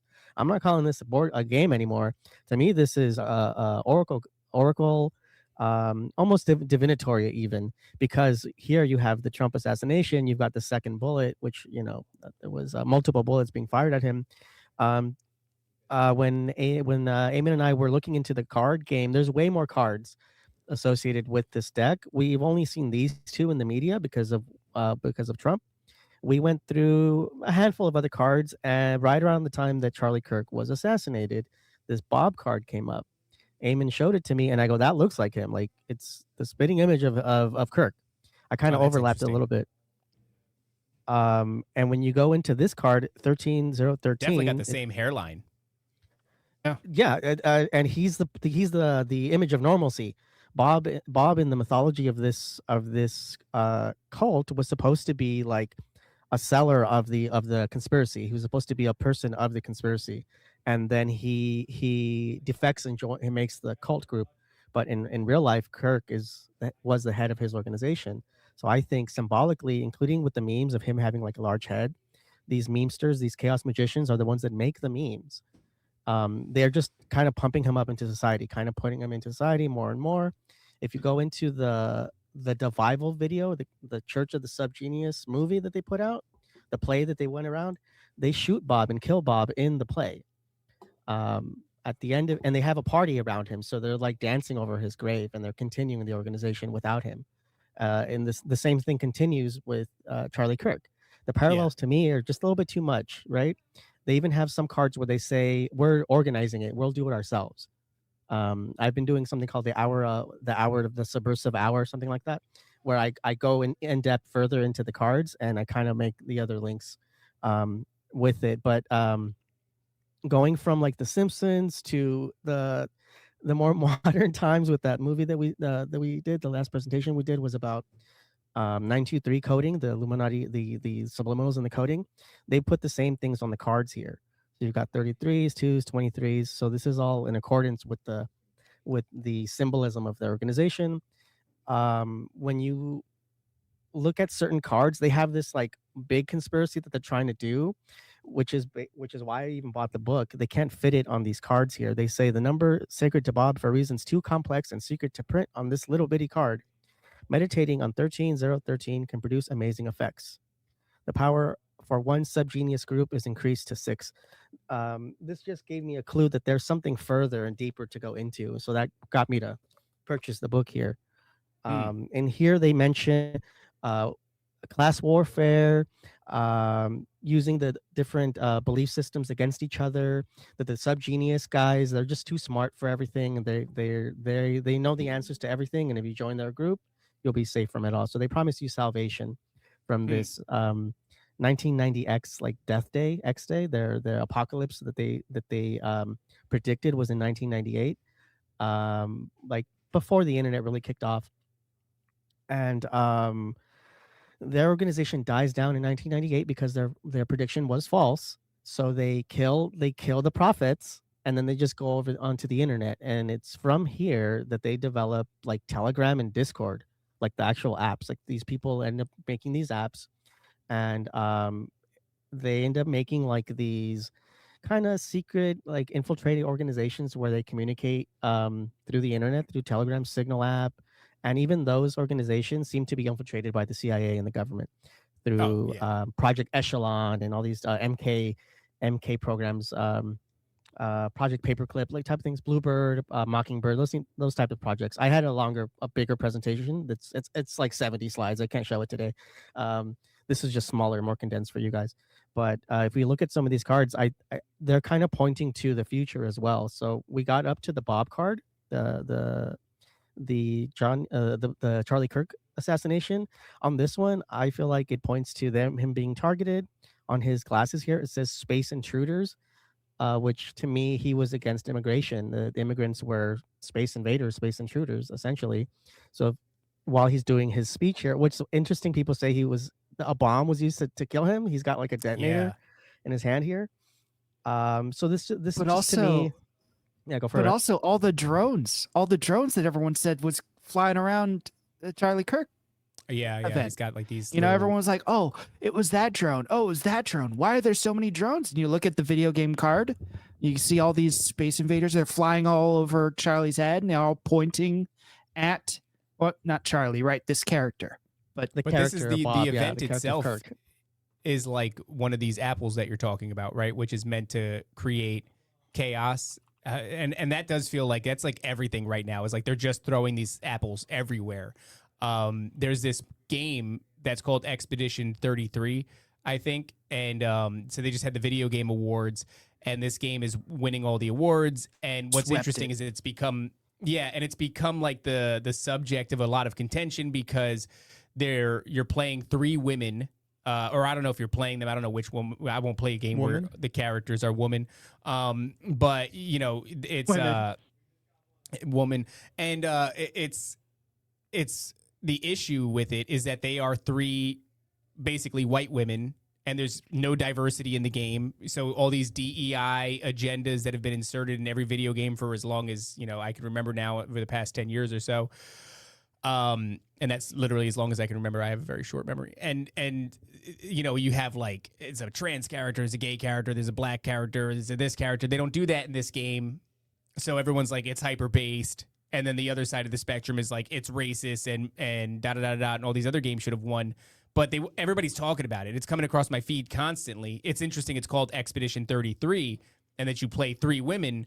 But it seems like, it's another one of these places where they can throw one of these apples and create all of this chaos, lines of division along racial, along gender, along this and that. I won't play it though, no matter how cool they try to make it look, because I'm not going to play a game where it's all women and that's gay. But oh yeah, you have it pulled up here, and apparently this did really good. Oh, stop, have it pulled up. I could tell you a very easy way to ignore this game and move it out of your life. You don't have to pay attention to it whatsoever. I'm about to anger like 6 people that watch the show. It's made by the French, so if that helps you ignore it, there we go. Me. Well, it's made by the French, and then it's why am I gotta be women? The French can't even assassinate one catty black woman. Why would I play their game? If I was gonna do it, I would get it done. Don't. This is how we get kicked off the internet. Yeah, it's very easy. Just with your hands. But it's a French game. Yeah, Claire Obscura Expedition 33. Yeah, but it swept the Game Awards. Yeah, swept the Game Awards. I won't play it. I'm busy just playing old games. I like old games like Mega Man X. And then that's pretty much it. All right, so can you bring this back on the stage? You're doing a lot of clicking over there, and it's upsetting me. You can't bring this back on the stage? Yeah, I can do whatever I want. Do it. Because they got to tell us about this. What's that big head? Wow. Real quick, this is from the play that I was discussing, and where they kill Bob, and they even here, how do you the death of Bob? They even kind of show like what we're doing now, us speculating. How do they get Kirk? How do they get him from here? They just show this is essentially what they did to us. And this is really that's what happens in the book, in the play, in the book, in the play. They did this in real life. They did, and then like Chicago or something in '96 or like '86. Dude, this is what's so crazy. So after the Kirk thing, like we talked about it because we were live when it happened and and then like for a week or so afterwards, it was like, was it this guy? Was it that guy? Was it the Shure microphone? And then after that, I was like, don't care anymore. Literally don't care anymore. I just let it go because it felt like the JFK thing. It's like we got to keep them fester. Like there are people that are still on it. Yeah. They're still on it, and they're consumed by trying to figure out the angles. And I'm like, nope, don't give a shit anymore. Because when something is demanding that I look at it, that's when I don't want to look at it anymore. Yeah, I think for me, it's safe to say when I look at it, I go, wasn't what you said it is. Good enough for me. That's it. I don't think we'll ever know, but definitely not that. Moving on. Yeah. And then you watch other people run narratives. But I think it's also a good marker for people like us that are in our space to be like, okay, if somebody's coming out spouting this narrative or that narrative, I'm like, I could kind of safely discard you. I can put you in this box here because I'm like, all right, now this is a CIA talking point, this is a Fed talking point, or you're just dumb. So I'm like, good. This saves me time in the future for things that you're saying later, Mike Cernovich, where I could just be like, yeah, I mean, but we already knew about you. Or you're milking a thing because it's still like it's topical, and if we keep talking about it, we'll get Jack How big Posobiec, can we Mike get that Cernovich. apple? Yeah, How big can we get that apple? It's a blocking point. Yeah. Even Ian Carroll like getting stuck on this and talking on this. It's like I don't know. What about the kids that they poisoned with the telepathy tapes? No? Yeah. No Well, he mention? didn't say it. I wish that was more of a sticking point. But right now where they're talking about like, I'm not trying to sound cruel, but I don't give a single fuck about Charlie Kirk's wife. I don't care what she's doing. I don't care about Turning Point. I don't care at all. And I can see like the whole community is whipped up, and I look at the picture and I go, it does look like she's got so many demons in her. But like that's it. That's all I care. I go up and then I just keep it moving. I don't care at all. When Candace Owens comes out and she says the things, like I would struggle really hard to tell you even what's happening there, what she's talking about. And She's got more evidence. she's fighting. They're fighting, right? They're not cool with each other right now. It's her and the Kirk lady. Cares. Fucking don't care. That's what I do to the apple. I go, I don't know. Something's wrong with me because I do care. I don't care about the minutia of it. I don't care about like the tiny discussions that they're having or the evidence she's bringing on her podcast from day to day. But I do care that I'm like, it's very clear that that's not what happened here. We all kind of watch this live, and then I watch people believe the lie. Maybe there's something wrong with me, but that's why we have a show that is like what it is, because I do think I we gotta have to keep- talk about it to a degree. I got to keep hitting the apple, right? Bonk, bonk, bonk, bonk, bonk. Yeah. We got to talk about it to a degree, and that's so. But like, I'm hitting it from. I feel like I'm hitting it from the From other the side. Like back. I've passed it, and I'm hitting it from the back. So I guess it's growing. But I'm like, I'm already over here. But I'm like, you guys don't see this shit. How about if I hit it again? It's Bonk, bigger. Like, can you bonk, look bonk, at it? bonk. Bonk, bonk, bonk. Gotta glaze the apple. Got to glaze the apple, dude. A little caramel apple. That's all. I get it. They won't Yeah, notice unless it's glazed. Look, it's shiny now. Look at it. Look at how glistening it is. You don't If see I that? wax that thing. See it now? No. Okay. All right. Yeah, I get it, Well- man. I get it. Well, this stuff's been around for forever. So just like this apple that's been around forever, it doesn't get noticed until somebody puts attention to it, like what you guys are doing on your show. This cult organization, these belief systems, been around forever. If we can share the stream again, Yeah. Just don't get the nasty. with it. presentation- Share it, dude. You put the slides on?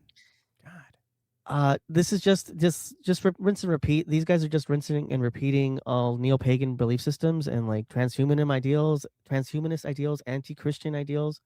I mean, if we're all made in the image of God, and these people are destroying organized religions, destroying like the thought process itself, it's just an attack on humanity. And continuing from the 90s projects, Joe Rogan is now the one. You aptly said that he's Laurel Canyon. Now he's the one promoting all these himself. So even some of these people come back to his show to promote these LSD, DMT trips on a regular basis. It's interesting because those values used to be introduced through like, sex, drugs, and rock and roll. And now they're introduced through like this intellectual adjacent podcast. You know what I mean? Where it's like, he's a little bit funny, but he talks to smart people. So like, it's okay to take him seriously. And through that, now these values are reintroduced into the community or into into This is why the it's- culture. I think the level of sophistication as like how much we should pay attention to it is like, it's staggering. So if you don't pay attention to Joe Rogan at all, you don't fall for the Laurel Canyon propaganda. Right. But if you don't pay attention to Joe Rogan at all, then you think that ivermectin is horse paste. You know what I'm saying? It's So it's like interesting, yeah. that could help Now you. when I see, what are you doing? Get out of here. When I see Joe Rogan now, I go, I see what you're doing. And then I go, And I like it.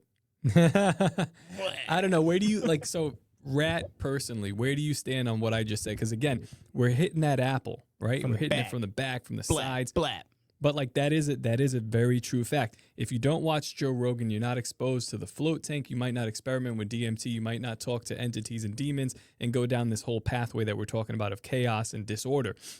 If you don't watch Joe Rogan as well, there are some helpful things that might have been inserted in there that you can take little pieces, little gems. I don't know how you feel about just ivermectin or things like that. There might be things that you would miss that would help you on the way. So it's like you have your head buried firmly in the sand and you know nothing that's going on, or you know some or all of it. I don't know. For me personally, that is a tricky question, and it's one I've been tackling. Is I almost had like a breakdown anxiety moment when You? I No. me I know me of all people, but like when I discovered the depth at which this chaos, this Discordian cult has kind of integrated its fingers into every aspect of our culture, and just how for a long time I felt like I was causing more problems by saying, hey, check out this Discordian cult that's got its fingers in everything, because not only am I mentioning that this chaos thing is so ubiquitous, but it's also making it more ubiquitous. Like now, but again, knowledge of the problem does not mean you're adding to the problem, even though this one feels so intangible, even though this one feels like you can't really quite grasp it, and it grows based on knowledge. But if we point out that it is an issue, that you are being chucked golden apples at every single turn, that every pathway you walk down is going to have a golden apple in the middle of it, waiting for you to bang it, right? Or to club it. And the golden apple at the wedding is designed there specifically for you to get mad at your neighbor, mad at your friend, mad at your family. Once you notice that the intention of these items is to cause you distress, then you can say, oh, that's where the problem is. The problem isn't with the item itself. The problem isn't with my knowing of the item itself. The problem is that it gets in the way. The problem is that it causes me to hate my brother. The problem is that it causes me to distance myself from my neighborhood, from my community, from my friends and family. That's the problem with the golden apple. Causes you to sin. Yeah, to miss the mark. And to like there is an element of Joe Rogan specifically that it's like there is poison in the solution. There is poison in the antidote, right? The remedy itself is corrupted. So at that point, you have to weigh, is it better to take the remedy and get poisoned, or live with the infection that's going to kill me anyway? And this is where we come to with like the convergence of the show being, well, like comedy conspiracy, and then on the other hand we have straight Bible, which I think the Bible is a great solution, but as I keep looking over, I'm like, you're still not, like, I understand like this is the solution, but you're not seeing this issue here. The solution to what? If there's no problem, there's no problem, right? No problem, straight Bible. But it's like, well, I mean, like where do you bridge? Is there a bridging a gap of these two things, or is it just one oversee the other? Because as you're doing only one, I'm noticing a big hole in the game where it's like, well, we don't see this problem here, and this is affecting. I think that not to toot my own horn, but I'm gonna toot my own horn. Go ahead. I think that I've come to a really healthy place with all this shit, where I wrestled with knowing all of the things, and I don't know all the things, but I knew a lot of shit. And it caused a lot of stress in me for a long time. And I wrestled with a lot of people who were close to me to try to see this thing, see it. And nowadays I'm much more in this place where, like, I think the problem with the apple isn't so much the apple or noticing the apple or talking about the apple. It's the bonking of the apple. Don't hit it. Yeah. Like, but you see that. Yeah. And don't so touch it. The comedy really helps, where, so we're thinking about bonking in a physical sense, but like, I know what it's like to never get my hands on any of these conspiracies as far to how to solve them, but still allowing them to just eat me away like acid, and eat away my relationships like acid, and keep me from doing the work that was actually important. And so now I think the place that I'm in is like, I'm unafraid to talk about the apple. You want to talk about it? I'll tell you everything I know about the apple, but it's always going to end with the apple is unimportant. Don't touch it. Leave it alone. You can understand it. You can understand what makes it tick and how it, what it aims to do and all this shit. When you kept asking me, you were like, well, then what's the solution? What's the solution with the apple? And I'm like, I don't know. To be honest, like deep down inside of me, I want to be like, kill him. No, like I want to just move it over there. Like instead of it's in the path, I just like put it over here. Like you got to go over there because you are a distraction. You're staving this pathway just like over here. Well, you know what it is though? It's like for other people who have noticed the apple, they need to first feel secure before they take your advice on anything. They need to know that you see what they see. And that's where our job comes in is we go, hey, we see it. I'll tell you about it. I'll tell you about how you're seeing a thing that is real. How it's actually maybe even a little bit worse than you think, how it's been happening for a long time, what it hopes to achieve, all this shit, right? And now that you go, okay, cool, this guy sees what I see, then we go, it's not about that though, dude. You got to come over here. You got to K the J in your own heart. You got to pick up your cross. You got to focus on the work that's actually important because this thing, for real, this thing that presents itself as a problem that needs solving, it'll take your whole life. It'll take your whole life. And your life should be dedicated to a different type of work. That is true. That is, I'm having problems drawing the delineating line, but not for myself, but like in explaining that. Yeah, but I think that's it. I think it's like, because you really can't, that was the problem with the church for me when I was younger was like, wait, you guys don't see all these apples though. These apples are crazy, dude. These apples, there's like giant plastic ones that they're going to put your dead bodies in when they declare martial law, and they're going to turn the Walmarts into FEMA camps. Like, you guys don't see that? And they're like, stop, leave me alone. So in my mind, I'm like, I can't even fuck with you if you don't see these apples, dog. So now what we get to be is the people that go like, no. Yes, the apples are there. You want to talk about them? No harm. Don't bonk it. Let's talk about it. Let's talk about these apples, baby. We got time. I don't know how much time you need, but we got time to talk about the apples. Maybe 200 and some odd, 300 and some odd, 400 and some odd episodes of talking about the apples, as long as you need, so that you realize I'm on the same page as you, but this is the conclusion that I came to. Let me guide you over here. Come over here. Get away from the apple. Don't touch the apple. Don't touch it. The apple wants you to touch it, dude. And that's what I'm fucking talking about. The apple wants you to touch it. It wants you to bonk it. Yeah. Can't bonk the apple, dude. This is really cathartic and really important. Yeah, I'm glad you guys are talking about this. Yeah, I know. I'm not saying I'm gonna bonk the apple. I think we already. You want to bonk past it that. so bad, dude. No, but when people start like talking shit like that, I'm like, then maybe I will give this thing a tap. Come over here. Let's bonk this apple together, Well, you piece of. Listen, if you guys didn't want to bonk the apple so bad, you would not be having this one-on-one friendly, nice little chat with your best friend Timothy Alberino.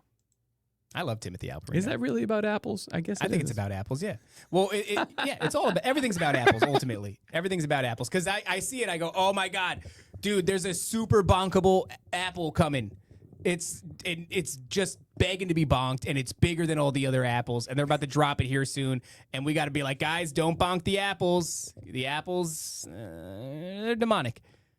It's Jesus Christ. It's desire. It's desire. It's desire. The apple is desire.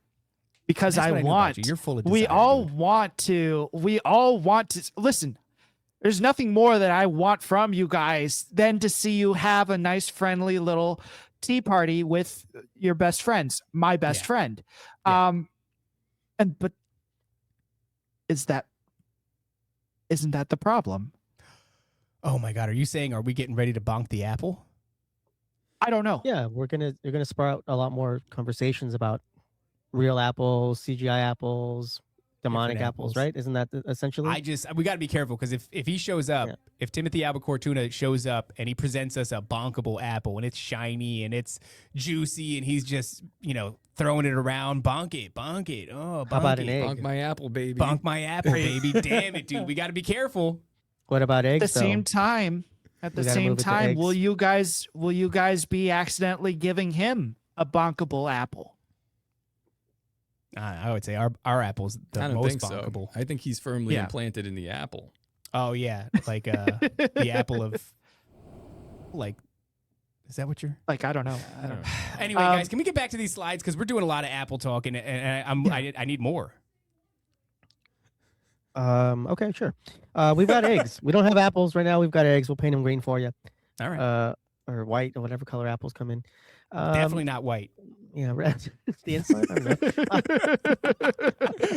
know. So, identifying where this stuff comes from. If you read the book enough, you find out this is all just remixing old paganism and witchcraft and stuff like that. So it calls back again to Greek mythology, like ancient mythology, and it comes to Diana of Ephesus. She snuck into the book here. Had I not seen your episode with Jamie Dwyer, I would not have noticed this. This is something I just recently added to the slide here. And this is relevant because the people that are associated with the Church of SubGenius have done a Neopagan revival in the United States. Through different parks in the United States, like a park system, like private parks and public parks, through this magazine called Green Egg. This has been around, I think, since the early 70s. They have reintroduced paganism into the United States. They fund these organizations. I think they're involved in funding this book. They're the ones that they actually put a lot of money into this drug, like what is it called? Multidisciplinary Association for Psychedelic Studies. They kind of invest into each other. So they invested into the Church of the SubGenius. They invested into these people's programs. So they're kind of like, these people make money. They invest into this. Later, the Ivan Stang, he's the one who ends up being like the figurehead organizer for a lot of these events. So this turns into the Church of the All Worlds and something called the Druidic Fellowship. This is throughout the United States. And they have something called the Starwood Festival, something called the Winter Star Symposium. So these are Neopagan festivals in the U.S. related to the travel around the colleges. So this is Cleveland, Ohio based. The Church of the SubGenius was out here in California. They got a lot of money, a lot of funding. They got access to the internet right away when it first came up, and they moved to Ohio. And the colleges up there are really infiltrated with these organizations. They have their own little what do you call it? Fraternities and stuff. And within the fraternities, they have smaller groups. One of them called the Chameleon Club, which would have been chaos magicians in the colleges. This is in the US, and at the same time in the UK, the actual official chaos magic is being developed over there. So to me, they're like spreading out and putting in these belief systems and modernizing it, bring it to the college level, to students that go into college. They get out of school, they all have their assignments, they all have their belief systems, and they make different organizations. Yeah, and this is just kind of and this is just kind of sorry, that's for Tom in the Discord. He actually helped a little bit in this presentation. Shout out Tom. Yeah, that it's just, if you watch the documentary that Ivan Stang is in, he's wearing the shirt of this Church of the All Worlds. He doesn't mention it, so they want you to research this stuff. They want you to be curious about it. Point at the apple and let's go look at why is it shiny. You research the and all their documenting, all their, just the way that they promote themselves. It's very clues and tidbits, breadcrumbs left here and there. So they would leave little flyers like this. Are you abnormal? Do people think you're strange? They'll leave this in books. They'll leave this lying on the road and stuff. So you go research these people. So like the Rosicrucians church, essentially, they're this organization that kind of exists, but not really. They want you to go research these people and search these people out.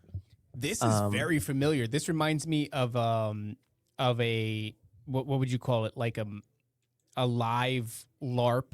I don't know what the hell. It's like, QAnon is kind of this IRL LARP, or not LARP.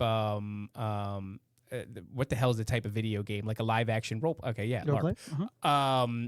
So there was one of these that took place. It had something to do with a cicada or something like that.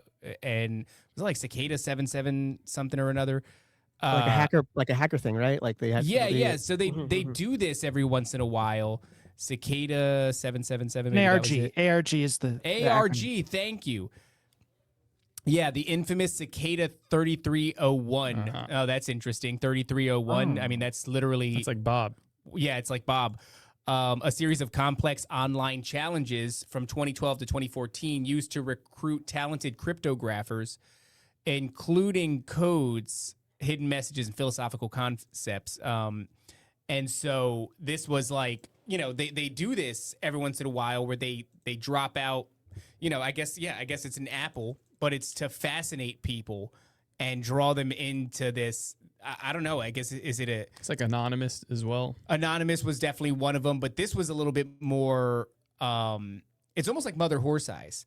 The Mother Horse Eyes is like leaving breadcrumbs all across Reddit and then leaves it up to the people to like start putting it together. This is very, very similar. Yeah, Cicada 3301 was what it was There's called. something about like the seeking out, and I mean, what scripture is that from? I love that. Yeah, it's Ecclesiastes, where it's like it's up to God to conceal a thing, and it's the glory of kings to seek it out. Yeah, to uncover it, but it's like I don't know. Can that also be manipulated? Yeah. For the other side, because when you do find something and you're like, this is profound, but really you found shit. Like it's we brought the kids to that place that had the aardvark, and there's this big slide where it's like, oh, you can mine for gold in here, and basically it's just dirt, but there's like little pieces of shiny whatever, and the kids are like, oh, I found it. This is like, you're on a waste. This is a waste of your time in a way. Yeah, you're on an adventure, baby. I mean, I think there's value in it as long as you don't stay there. You have to move past it eventually, and I've God knows I've stayed there for a long time. I thought you were going to use an analogy of like when you think you found a cute blind pig, but really it jizzes on its just blanket. Ernesto, we're watching you, baby. So yeah, man, I can see that. Like this is actually a really fascinating conversation because I see that constantly, knowing that there's this concept from antiquity that has to do with the lowercase g gods throwing these apples around and causing chaos. I mean, to me, whether it's an analogy or it's the truth, it's the best way to describe exactly what we're going through right now. And I feel like these little things, throughout history were like the little moments where they did it. Now they're just like somebody's got a t-shirt gun and they're just like mass launching golden apples into, but it was like they had to get us to a point where, number one, we were incredibly distrustful of the official narrative.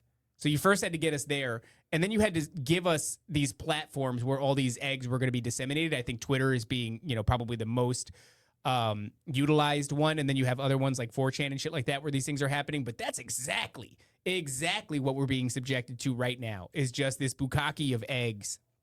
I'm sorry, not eggs, apples. And interchangeable a little bit, and each one of them is like this wild goose chase, into some sort of esoteric information where you're probably getting indoctrinated. This is honestly, I think, exactly what the Bible talks about when it's like lean not on your own understanding, because you're gonna end up in one of these pits. Blapping these apples. I don't know. That was one of the things. Sorry to cut you off top. That was one of the things that came up during this presentation, especially like deciding what is going to be useful going forward, and what are we going to get rid of, and a lot of the stuff that came out of this, I'm like, we don't need this. This is not helping the cause. This is not helping my understanding of Christ, of what my purpose is to this, everything that I'm doing. This is all the filler that they use to keep you busy. Yeah. And, well, I think what you guys do a really great job of, better than us, is you have this you're willing to read. Reading words, letters. You're willing to read, but like sometimes numbers. Dude, people need to know that the super secret special shit that they know. And only then are they willing to listen to you.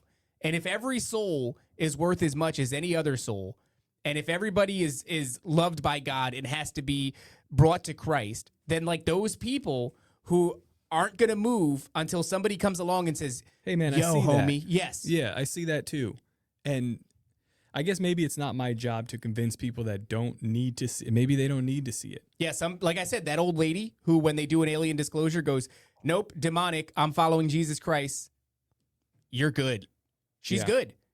Honestly. You know what? It's part of me too, man. I've always been like a hipster about it, but like, I don't know if you were the same way, Rat, but as a musician, I come across a guy, especially playing in church, and they're like I'm going to play this hymn, and you read the hymn, you scroll through, and I'm like, wow, the the instrumentation in this is fantastic. Like there's like key slips, there's time slips. It's beautiful. And he goes capo 4 G C D, just simplified to the dumbest version you can do. He plays it, and I go satisfactory. I go no, you listen to it, and to the normal person they go, that was a song. Yeah. But I go, oh, you're missing the intricacies, you're missing the beauty of it. And then I'll play it. And I'm like, look at this chord. There's like a, I don't know, diminished seventh into like a major seventh. And I was like, look at that. Look at the, and most people will look at it and go, the fuck are you talking about? Yeah. Can't hear that. I was asking my parents yesterday. I was like, do you know what was wrong with the music yesterday? They're like, it was great. And I was like, dude, they kind of blapped up a couple things. But once I tell you though. Yeah. Once I tell you, then you go, I only pay attention to it because you've bought these things to my attention. I bonked the apple and I was like, it's this guy here. Now it's a problem. Yeah. And now you've, and I'm sorry for that. Oh, no. But okay, so this is a great example. And I like the church that we're going to, but like I am just a natural critic of it, and I go, that guy's off time. That guy's off time. Every time he's off time, I'm like, oh man, it's ruining a thing for me. But some people are like, yo, hands up, like I don't even hear it. I'm like, I think you're ruining something here. I think that even though these people are ignorant to it, I think that there are some like specific vibrations that need to be kept in tight order. And when you don't keep that in tight order, even if the normal people don't notice, it's a problem. You're disrupting this cosmic order of things. And I'm like, that's the problem. And I go, hey, David, what'd you think about it? And he goes, I was like, and I said, do you know why? And he goes, no. And I said, let me tell you why. Yeah. And I go, somebody said, somebody said, like his cymbal crashes are not falling with the chord changes. Simple as like once you hear that and you go, oh shit, yeah. And now every time you're like, now I can't bob my head. Shit, I'm yeah. like, it's all fucked up now. But it is. Yeah, it's all fucked up. The thing is, it always has been. Now is it my fault? Is it my fault though now? Because like you were like listening and worshiping in ignorance, having a good time, having a great time in the slop. At one point, at some point, when those intricate mistakes are pointed out enough, someone will not be able to listen to that music whatsoever without getting irritated by it. Wait, as a former worship leader, I know exactly what you're talking about. I would not talk about any of the mistakes we'd make. I made it pretty early on. The old leader, she came up to me. She's like, we're going to make a lot of mistakes. Yeah. Do not talk about them whatsoever. Once they're done, they're out of here. Yeah. Get off the stage. You're done. And so I just stopped talking about the mistakes. No one notices. Sometimes they're major goofs and we laugh it off. But for the most part, I miss a chord change. You know, we're in C and I start the song in G. I'm not going to talk about it. We're just gonna keep moving. You correct and no keep one going. notices. And that's a great. The thing with music is that like, oh, we're moving forward. There's emotion, so the stuff before is almost forgotten.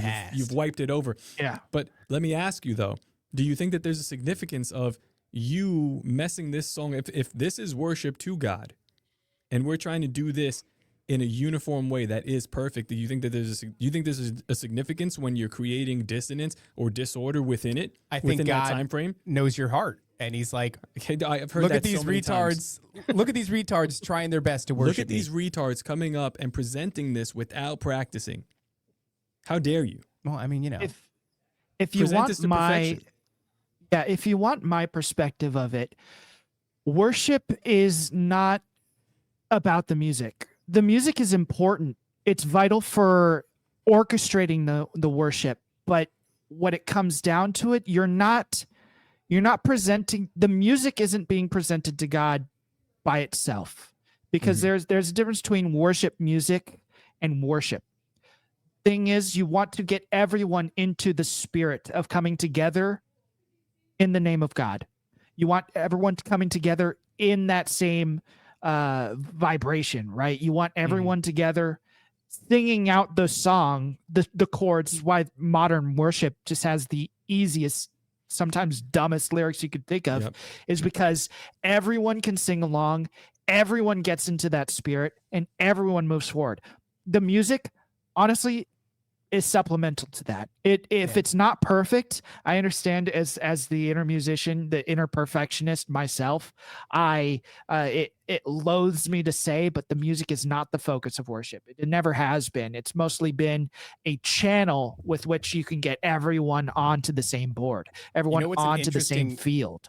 What's an interesting thought is like, so you're saying when people don't notice the imperfections in the music, they're just caught up in gratitude and worship, and then once you point it out to them, it kind of ruins them, and that's kind of like human nature, right? Once you notice it, then you can't unnotice it, and it becomes a problem. What if you have a nefarious actor within that body of music that's now screwing it up on purpose and trying to get you to notice for the very explicit purpose of knocking you out of that feeling of gratitude and worship? What if it's something as simple as there's 7 other people up here. Every time this happens, I watch their face. I watch them flinch. Nobody looked at their brother and said, we got to fix that. You know what I mean? What I was using was an analogy for the... Yeah, I'm just saying whether it's intentional or not, it's also up to the person next to them to be like, hey, there's an issue here. There is an apple. We don't have to bonk it, but we've got to fix it. If we're being honest, It's fixable. The bonkable apple, he's like That's 80. the name of the episode. He's 80. Laney said something here that I think is really important. Now we're pulling up Laney tweets. He says, having secret knowledge is always Gnostic and Kabbalistic, like using the special magic word Yahweh. And what that brought to my mind was like, oh yeah, like with Jesus, everything was made really simple. Really, really simple. And all of the Kabbalistic, Gnostic shit, you should know it because, it helps to help guide your brother, and it helps to know what they're doing and to be unsurprised by shit. But you shouldn't obsess over it, and you shouldn't think that you can necessarily change it, because Christ made everything really simple. It's like gratitude, repentance, believing in Christ, and leading a life that is indicative of carrying your own cross, dealing with your own sin, and following Jesus. That's like really simple. In a realm, it's kind of actually beautiful. In a realm where everything is super complicated, super conspiratorial, secrets are everywhere and everything. It's like, how could any one person hope to navigate this and get to the afterlife in any meaningful way to something that's good? And it's like, actually, the way's been made for you. It is very simple. And it doesn't really involve all this shit. I think our purpose is to help people along with all the crap that we've learned, but when you point back to show them that thing, now we're back in the same loop that we've been talking, this chaos, this disorder. What kind of loop? I said it earlier in the chat. I think gifts of the Holy Spirit, your gift of the Holy Spirit would just maybe cause awakening or a discernment in someone else, and cause their gift of the Holy Spirit to activate, and they do it to someone else and someone else and someone else. I don't disagree with Top saying we have to do something physical. We're in a physical realm, but I think you could awaken people faster through Christ, faster than they can destroy your soul through whatever methods they're doing. It's kind of funny how much they go through to try to, it takes a lot to try to destroy your soul, huh? And they're going to lose still. You motherfuckers are trying hard. You're dumping a lot of money into this thing. You're doing a lot of effort, generational, thousands of years, even plots and plans to try to destroy our soul. Like, it's hardy. Yeah. It's hardy.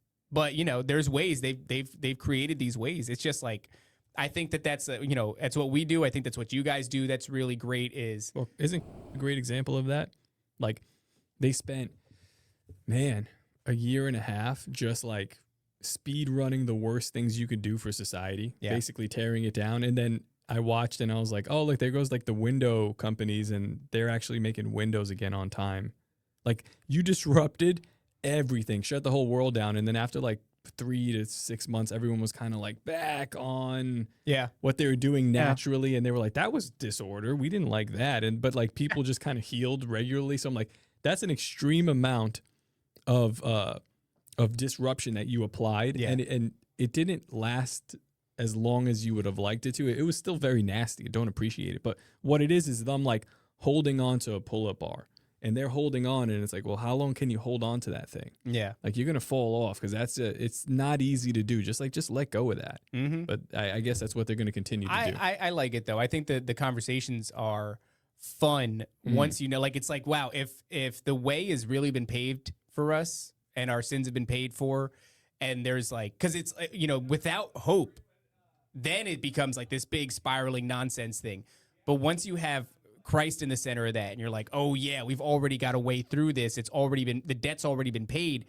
Now all this becomes fun, because then you can look at it and go like, yo, how crazy is this realm? How crazy is this realm where they want you to plug into a 9 to 5 and sit in a cubicle and live life on repeat until you expire, Eat dog? the holiday cookies, Atma, who is a girl. That's right. You do what do you call that? A Secret Santa. Come on, do a Secret Santa. Get together. White elephant, right? The White pink elephant, which is everyone like, what is even the white elephant? But That's it's a like, nasty game. That's a nasty yeah. game. I Oh, like it's the Secret Santa brutal. thing. It's brutal. I've got screwed over so hard at White Elephant. It pissed me off. Ruined Christmas. I had But that's it it, was man. like a $300 gift card to Target. And I was like, oh, this is amazing. And I was the last one. I forgot one person. I was like, Now you know who's who, though. You don't know what yeah. white elephant is? Like a Yeah, white elephant is where like you just give like what is it? You can switch your. you could steal. You could steal. Yeah. oh, you could steal. Yeah. Everyone Nasty brings game. a gift and puts it in the center. And then on your turn, you could either take a gift or take someone else's gift. That's Nasty so game. dirty. That's so dirty. I mean, Yeah. these are the things that we get, though. That's the excitement that we get. A whole bunch Or- of golden apples in the center of a group of people. We all just Everybody fight just each bonking over 'em. them. This is how we celebrate Jesus in America. I think that somebody said, "Oh no, Damn, God. black elephant, your shit is stolen." Oh, no. That's not good. Oh man, I feel like we Disavow. It's nice to have these kind of episodes because this was timely. this was is like- hard. It's hard to talk about this stuff with, especially with people who don't get it, yeah, Matt, the diaper baby bitch. and then it just gets conflated and confused. But it's like, all right, you guys get it. You understand what I'm saying, and I'm like, not trying to do all this stuff. I'm just trying to work it out in my head again. I'm trying to talk it through. Yeah, I mean, it's difficult, the nature of this realm that we live in. But you're telling me don't touch the apple, don't bonk the apple. When this show is over, I'm walking right out. Not Just even not even talking to him. Not even gonna turn the lights off or anything. Matt's my apple. No, you can bonk it up. Bonk it up. Not It's gonna just bonk Matt. him up, man. Bonk no, up Matt. he just keeps getting bigger. He does keep getting his ears. Yeah. So I don't know, man. It's Every time you bonk Matt, he adds an extra T to the end of his name. bonk, bonk, bonk, bonk, bonk, bonk, bonk, bonk, bonk. It's just all these T's. Yeah, man. I think that this was an interesting conversation to have at this time, because even today I was on Twitter and I saw the homie who won't ever come on our show, Nick Hinton. And he has a great way of, he keeps hitting me up. I don't even hit him up anymore. He's like, I'm going to come on. I go, all right, He's dude. gonna come. He's going to come. But he has a great way of laying these things out. I think he does see a lot of these things for what they are. I think he's also burdened with crippling anxiety or whatever, won't come on the show. But he's saying like that there is this weaponization of, the truther community, which I honestly, I'm fine with, because to be a truther is to be overtly gay. And so I don't want that label. I don't want that on me. And now that I'm moving away from it, I'm like, yeah, it is hijacked. What a perfect place to drop a bunch of apples. And that's exactly what's happening right now. And I think that story that you guys laid out there with the wedding and everything, like that's exactly what the hell we're being subjected to. And I hope through that lens, people can understand it, because people get mad, man. People get mad when you say like, yeah, but the point isn't to get mad about that. They go, well, what do you mean? What do you mean it's happening? Right, if What do you're you not mean? as angry, if you're not as angry as I am about this, that means you're the enemy. Yeah. You are CIA. You're the Fed. You've been paid off. How dare you not be mad about this that I'm mad about? Don't you know how big this apple is? How big and how tiny It's its head is. huge. And people, but that's the trap is the apple yearns to be bonked. I just want to politely ask the apple to leave, but you're right. The apple will not leave. Yeah. But I think again, I just feel like that's just a fair position. Just be like, hey, man, you know that you're causing a lot of disruption. A lot of people want to bonk Right in the this. middle of the path. It's Right in the middle of the middle path. of the path. Yeah. Right in the middle of my path. How dare Right. you? Move aside, please. Nothing new under the sun, though, dude. Nothing new under the sun. It's the Yes. same shit in this realm. This is the the gift of noticing, the gift of discernment, the gift of being able to see is the same. Is the same. The curse of it is that you're not meant to bonk it. It's a thing that you see it and it's like, bonk me, daddy. And you go, can't bonk you. Can't bonk you because it makes everything worse. I'm going to bonk it. I'm going to bonk it.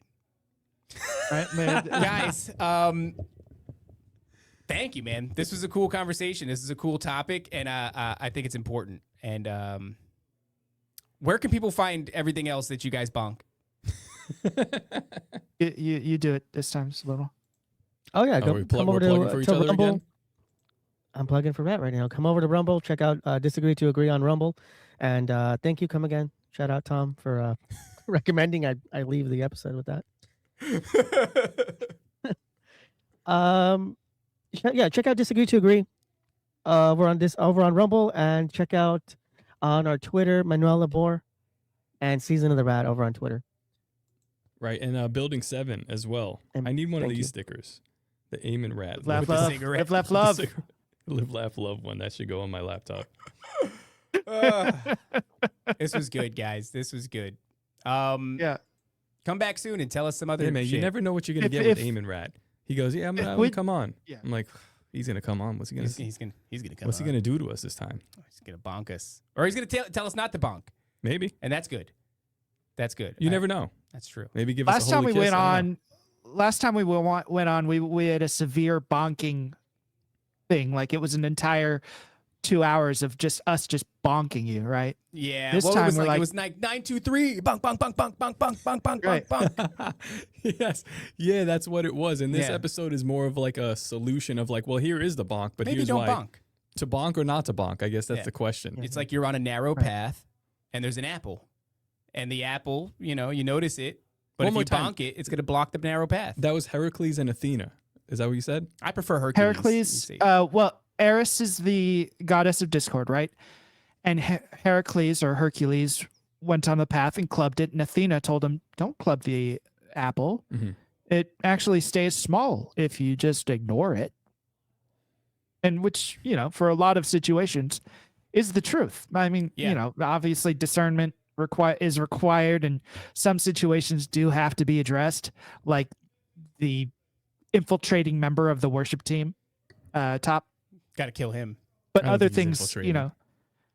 Well, other what things do need I to do be want to say ignored. before we depart from this, we didn't even touch on it, and I just want to say it briefly. The psychological apple is just like when there's a thing and you're worrying about it and it's coming in the future, and it could be anything, right? It could be like, oh, how am I going to pay my bills? How am I going to do this? Anything, whatever.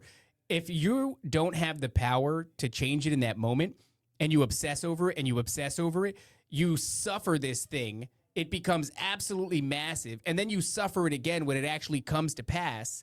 And it just kills you. That is true. Or You kill the Jews. It's no, I mean, in my experience, or you suffer it, you prepare for it, Yeah.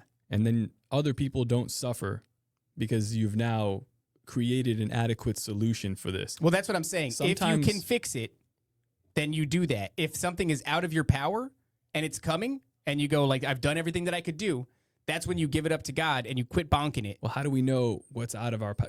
How do you know what's out of your power? How do I know the things I'm supposed to address? Right. Well, that's what Like- I'm talking about. I'm talking about like, let's say within a psychological context, if I have a public speaking thing to do and it's making me very nervous, like that kind of stuff. I'm just talking about purely the psychological phenomenon. And Well, it's then like, well, you somebody- prepare. Somebody would say, "Oh, well, just pray." I was like, "No, you better study." Or you should pray too. Yeah, but you better study because Yeah. if you just pray, God's gonna be like, "Why are you talking to me right now? Yeah. You should be practicing this line because this is all here for you." But you Get it don't. ready. Those are things that are actionable. You don't freak out. You don't smash it and it gets bigger and bigger and it causes you all this anxiety. It's like, no, do your job and then give what you can't do up to God and then just move forward. I just don't think we need apples in Real- society. Real Get rid quick, of all the last thing specifically about this topic here. I'm back in my old church. We had a pastor and we had an assistant pastor, and occasionally when the head pastor would go for the week, have to go up to Northern California or whatever, the assistant pastor would give a sermon. And one week, the assistant pastor gave a sermon on the, I'm blanking on the passage, but it's essentially, I could do all things through Christ who strengthens me. Mhm. Right, or through Christ within me, and assistant pastor was like, yeah, so this just means you put everything on God, put everything on Jesus, and leave everything to him, and he will take care of you because he takes care of his flock. He makes sure they're fed. He makes sure the fish have food, and stuff like that. And no one really thought of it, but I told the pastor when he got back, like the message, because he wanted to get updated, and he's like, no, it's all wrong. So the next week he gave a message on the same passage, and he said, no offense to Pastor Bob, but here's the thing. I could do all things through Christ who strengthens me is not about giving everything to Christ, but it is realizing that Christ within you strengthens you to do all of these things. So you are still the actor doing these things. You're not giving it up to God because God is already within you. You are doing it because God is working through you. That's like that kind of line of thinking would have Noah be like, well, God will provide a boat. Yeah, man, you better work hard. If you think that you're just going to be given these things and blessed these things, if you think that you're just owed something, it's not. I mean, I don't know, maybe it will come to you, but it's not going to be in the form that you want. You kind of got to this is where I'm always stuck at. And my parents tell me the same thing. I'm like, I want a thing. I'm going to build the thing. And they go, why are you getting so crazy over this? And I was like, because I'm going to build this thing. And they're like, yo, just relax. Like, let God do. And that's true in a sense. Like, but then it's also, look at what we've done here. We're like, okay, we want to do a thing. And I'm like, I'm going to build it as much as I can. And it doesn't matter how much sleep I lose or whatever, how much effort I need to put in, I'm going to build the thing. But then God also comes through and he's like, here you go. Here's this. Yeah. But I'm trying. Yeah. But then how much of that trying is like maybe 20% of it is just useless trying because I'm building stuff, but maybe in the wrong direction. But I don't know. But like I have to try. Like God is pleased when you're like working. And then it's like almost like he looks at you and he goes, yeah, he's getting it. And he'll drop a little miracle on you. And then like something will just happen and you'll get pulled in a different direction and that'll open up. And it's like, but if you're just sitting there with your fingers in your butt. Right. Matt. I looked at Eamon right because I had his fingernails at the start of the show. Oh, no. Yeah, Listen, So, they're broken, okay? It's broken. My fingernail's broken. That's the I just feel problem, like right? it looked like Stop really shoving it up dirty there. around the edges, and I got that. I don't know, but whatever. Yeah, I think he doesn't That's like when because you I just shoved them up stand my there. butt. All right, guys, we got to bring it in for a landing. Thank you guys for joining us, and this really was a great conversation. I actually think this is going to help a lot of people. Help me. It helped me. Did it? Yeah. You don't look like it. Shut up, stupid. Guys, thank you. And guys, again, I don't know what we're going to be doing the rest of this week, but we'll be back. We always come back, right? I guess. Come back. Don't forget to obey, submit, and comply. Goodbye. They bred with daughters of men.